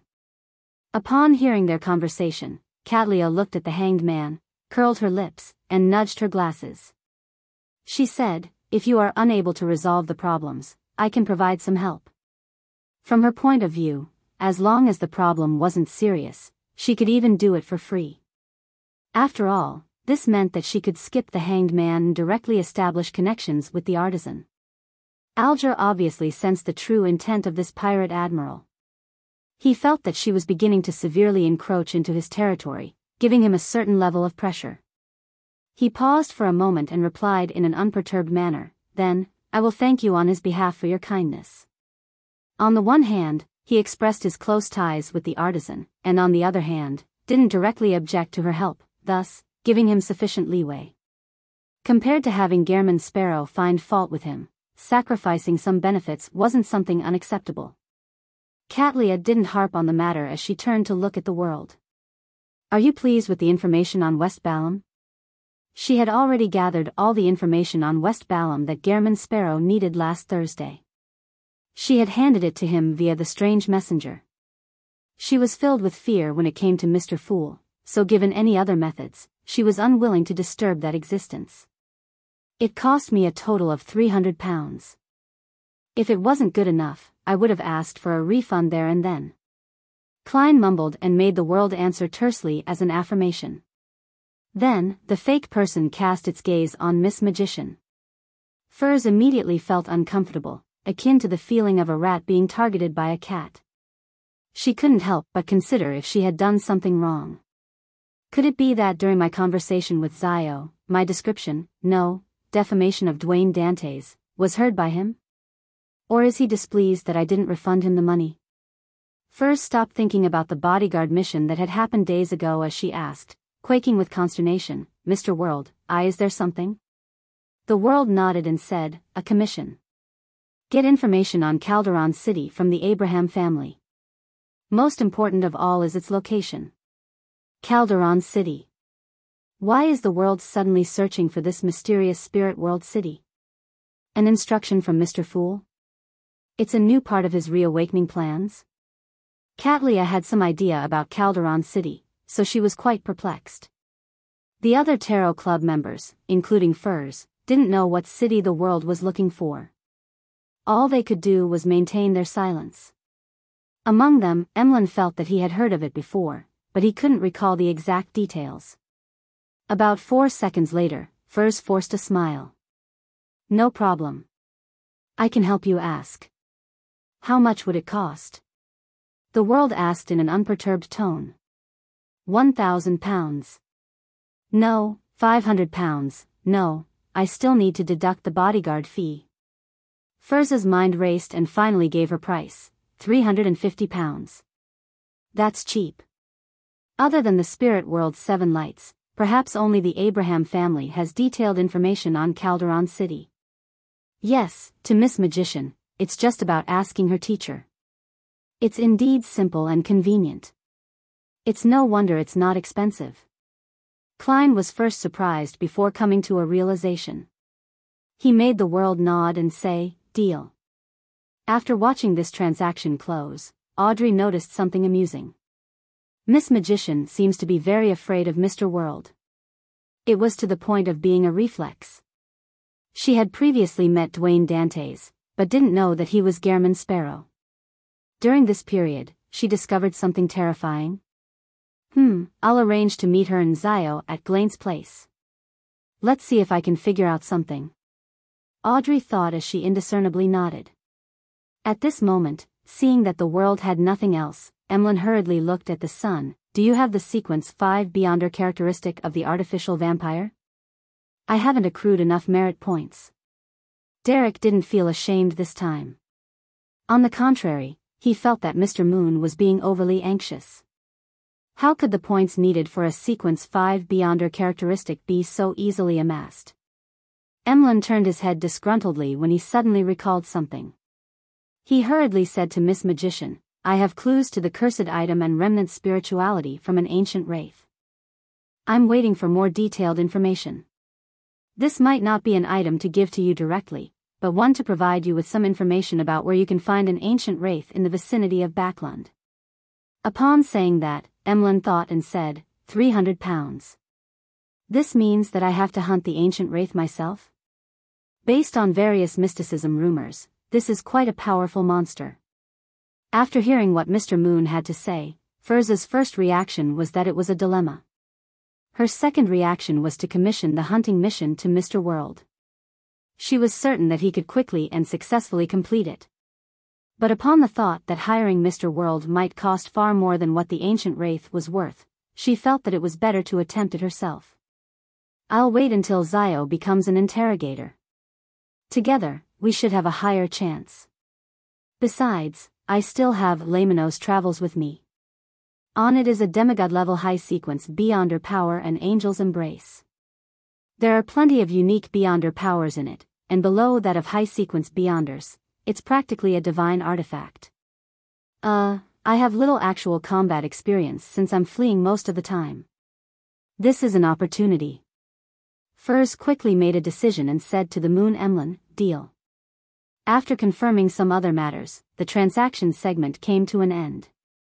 Klein got the World Gehrman Sparrow to beat Mr. Hanged Man to the punch by looking around and saying, my preliminary investigations regarding Baklan's Quarren's suicide has borne fruit.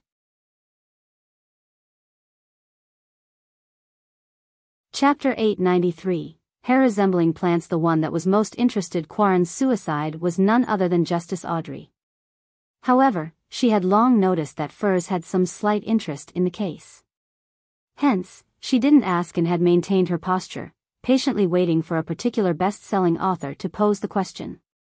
In just a second or two, Furz looked at the borders of the table in front of the World and asked after some deliberation, what's the truth?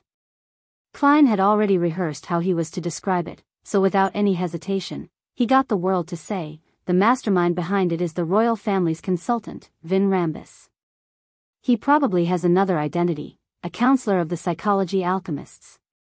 When she heard the first sentence, Audrey's mind had already naturally produced the image of a genial elder. This man came from an aristocratic background. He had graduated from Birth University and possessed profound knowledge and outstanding insight. He had been a consultant to the royal family for more than a decade and was publicly recognized as a scholar, a good man, a gentleman. Audrey had previously suspected that Quarren's suicide might have been instigated by the royal family, but she never expected the mastermind to be the genial, amiable, kind, and humorous Vin Rambus. When the World announced the other identity of the man, she found herself unable to hide her alarm and puzzlement. Vin Rambus is a Beyonder? He's a counselor of the psychology alchemists? This also means that he might be a demigod. I've seen him so many times, but I've never connected him to the mysterious world. I always found him to be solely a scholar, a knowledgeable scholar. If Mr. World wasn't misled in his investigations, I'd really find it unbelievable. That Vin Rambus, who's known to be helpful to others, would treat a life with such coldness. He coldly made a child lose his father, a wife to lose her husband, parents to lose their son. He usually presents himself to be cultured and loving. Politics is dirtier than I imagined. Same for the royal family. Speaking of which, I have yet to meet a counselor of the psychology alchemists. I've never made contact with their upper echelons. I never expected that this secret organization is almost no different from the cults like the Aurora Order and Numinous Episcopate. Our tarot club is better. Mr. Fool is always stopping or disrupting the plans of the evil gods and devils. While Audrey's mind was in chaos, Alger acutely sensed the brewing problems in Baklan's political climate. He felt that various factions were interlinked and that there were many secrets. They formed a massive bucket of explosives that could explode at any time. The nobles, royal family, Church of Storms, Church of Evernight, Church of Steam, the burgeoning rich, the commoners who live on a precipice, and the lowest class who live abject lives. The revolution of the times is so obvious. To think I didn't recognize this at all. I just simply believed Kalangos's words and the evidence he showed. An epoch where the old gods fade and new gods arise is about to descend. The tides of history are roaring in an unstoppable manner. Alger silently sighed, seemingly seeing the tall Gothic bell tower and the bell of order that hung in it. And surrounding this famous landmark, swirls of air was materializing and the light was darkening.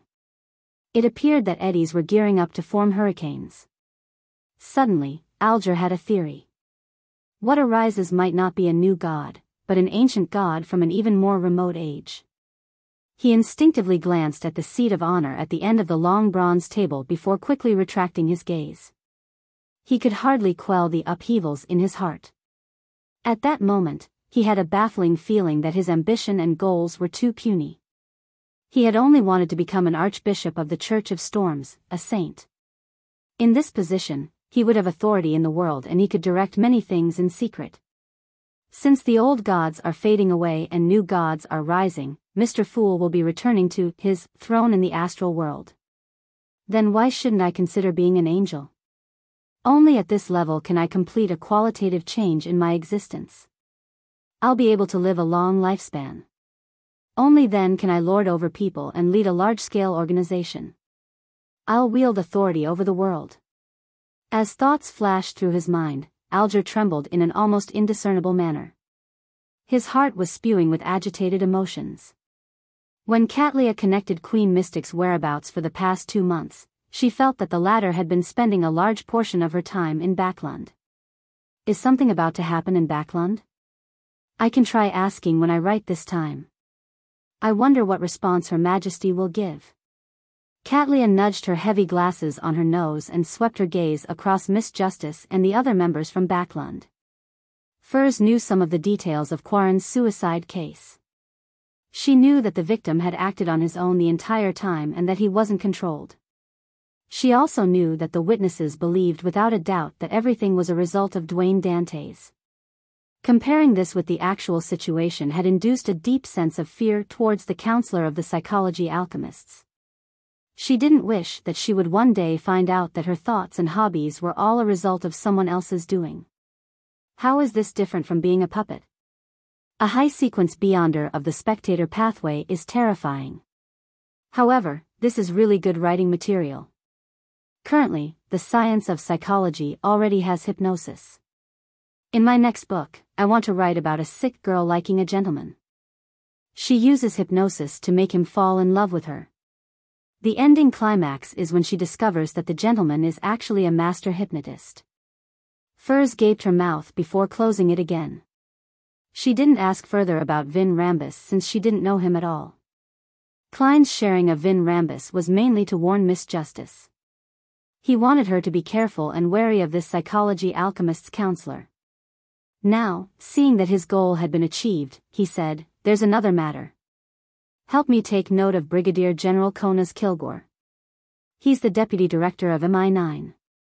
On the surface, he's only a Sequence 5, but in actual fact, he's a Black Emperor pathway demigod. He possesses rather potent spiritual perception and can sharply detect that others are observing him." Konas Kilgore. Audrey repeated this name inwardly and realized that she had no impression of this gentleman. Either we have little overlap in our social circles, to the point of just nodding at each other when bumping into one another without asking who the other is, or he keeps an extremely low profile. He doesn't attend such gatherings often. If I have a chance, I should ask Kantz. He's from MI9.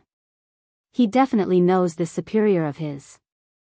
Audrey was no longer surprised that Konas was a demigod despite being a Sequence 5 in name. From her point of view, it was common for members of an intelligence agency to be in such situations. Alger and Catlia had more or less heard of the high-ranking member of MI9, Konas Kilgore. However, they lacked a deeper understanding of the matter, so all they could do was refresh whatever they knew and remind themselves to be especially careful when encountering anything to do with the person in question. Seeing that Mr. World had nothing else to share, Derek didn't wait for Mr. Hanged Man to ask. He said, "I've made a new friend again." He paused for a moment before getting to the crux of the matter. The area he patrols includes the former chief's mausoleum. He told me that the 6-member council has yet to open the door that leads underground. However, through the cracks on the outer rocks of the mausoleum, there are luxuriant and strange plants growing out from them. They look like human hair. The 6-member council has 3 demigods. Even if there are some out on expeditions and aren't in the City of Silver, the other 3 likely control a certain powerful sealed artifact or have grazed an evil spirit, giving them nearly demigod strength. Despite joining forces for so many days, they haven't managed to open the entrance to the former chief's mausoleum. This means that it's quite a serious problem. Also, what's the reason for plants that resemble human hair to suddenly grow? One question after another arose in Klein's mind as he waited for the hanged man to ask Little Sunday. He knew that the former would definitely have questions. Alger, who finished listening quietly, frowned slightly before relaxing his brows. After some deliberation, he said, apart from that, are there any anomalies? Is the one in charge of opening the mausoleum that shepherd Elder Lovia? It's not her. The chief is present too. Likewise for 2 other elders, Derek answered seriously. There aren't any other anomalies for the time being. Alger nodded and said, very good. Maintain your present state. Establish communications with more people. Keep a note of any changes with that mausoleum. After being praised, Derek hurriedly nodded as he answered eagerly. After a few more exchanges of words, the gathering naturally began the learning segment. Furs had planned on asking what the pharaoh mummy was for, but after seeing the world, she shut her mouth. When the gathering ended, Klein, who had returned to the real world, turned on the tap and washed his face and hands before patiently waiting for night to come. When the time came, he would be riding on a military airship to Desi Bay. Southern continent, Barents Harbor. As the Golden Dream was cruising south in the fog sea, Danitz only took a few days to arrive at the harbor northmost of West Balam. He draped himself with a dark-colored cloak and carried a suitcase. Wearing the sun brooch inside his clothes, he carried an iron-black boxing glove close to his chest.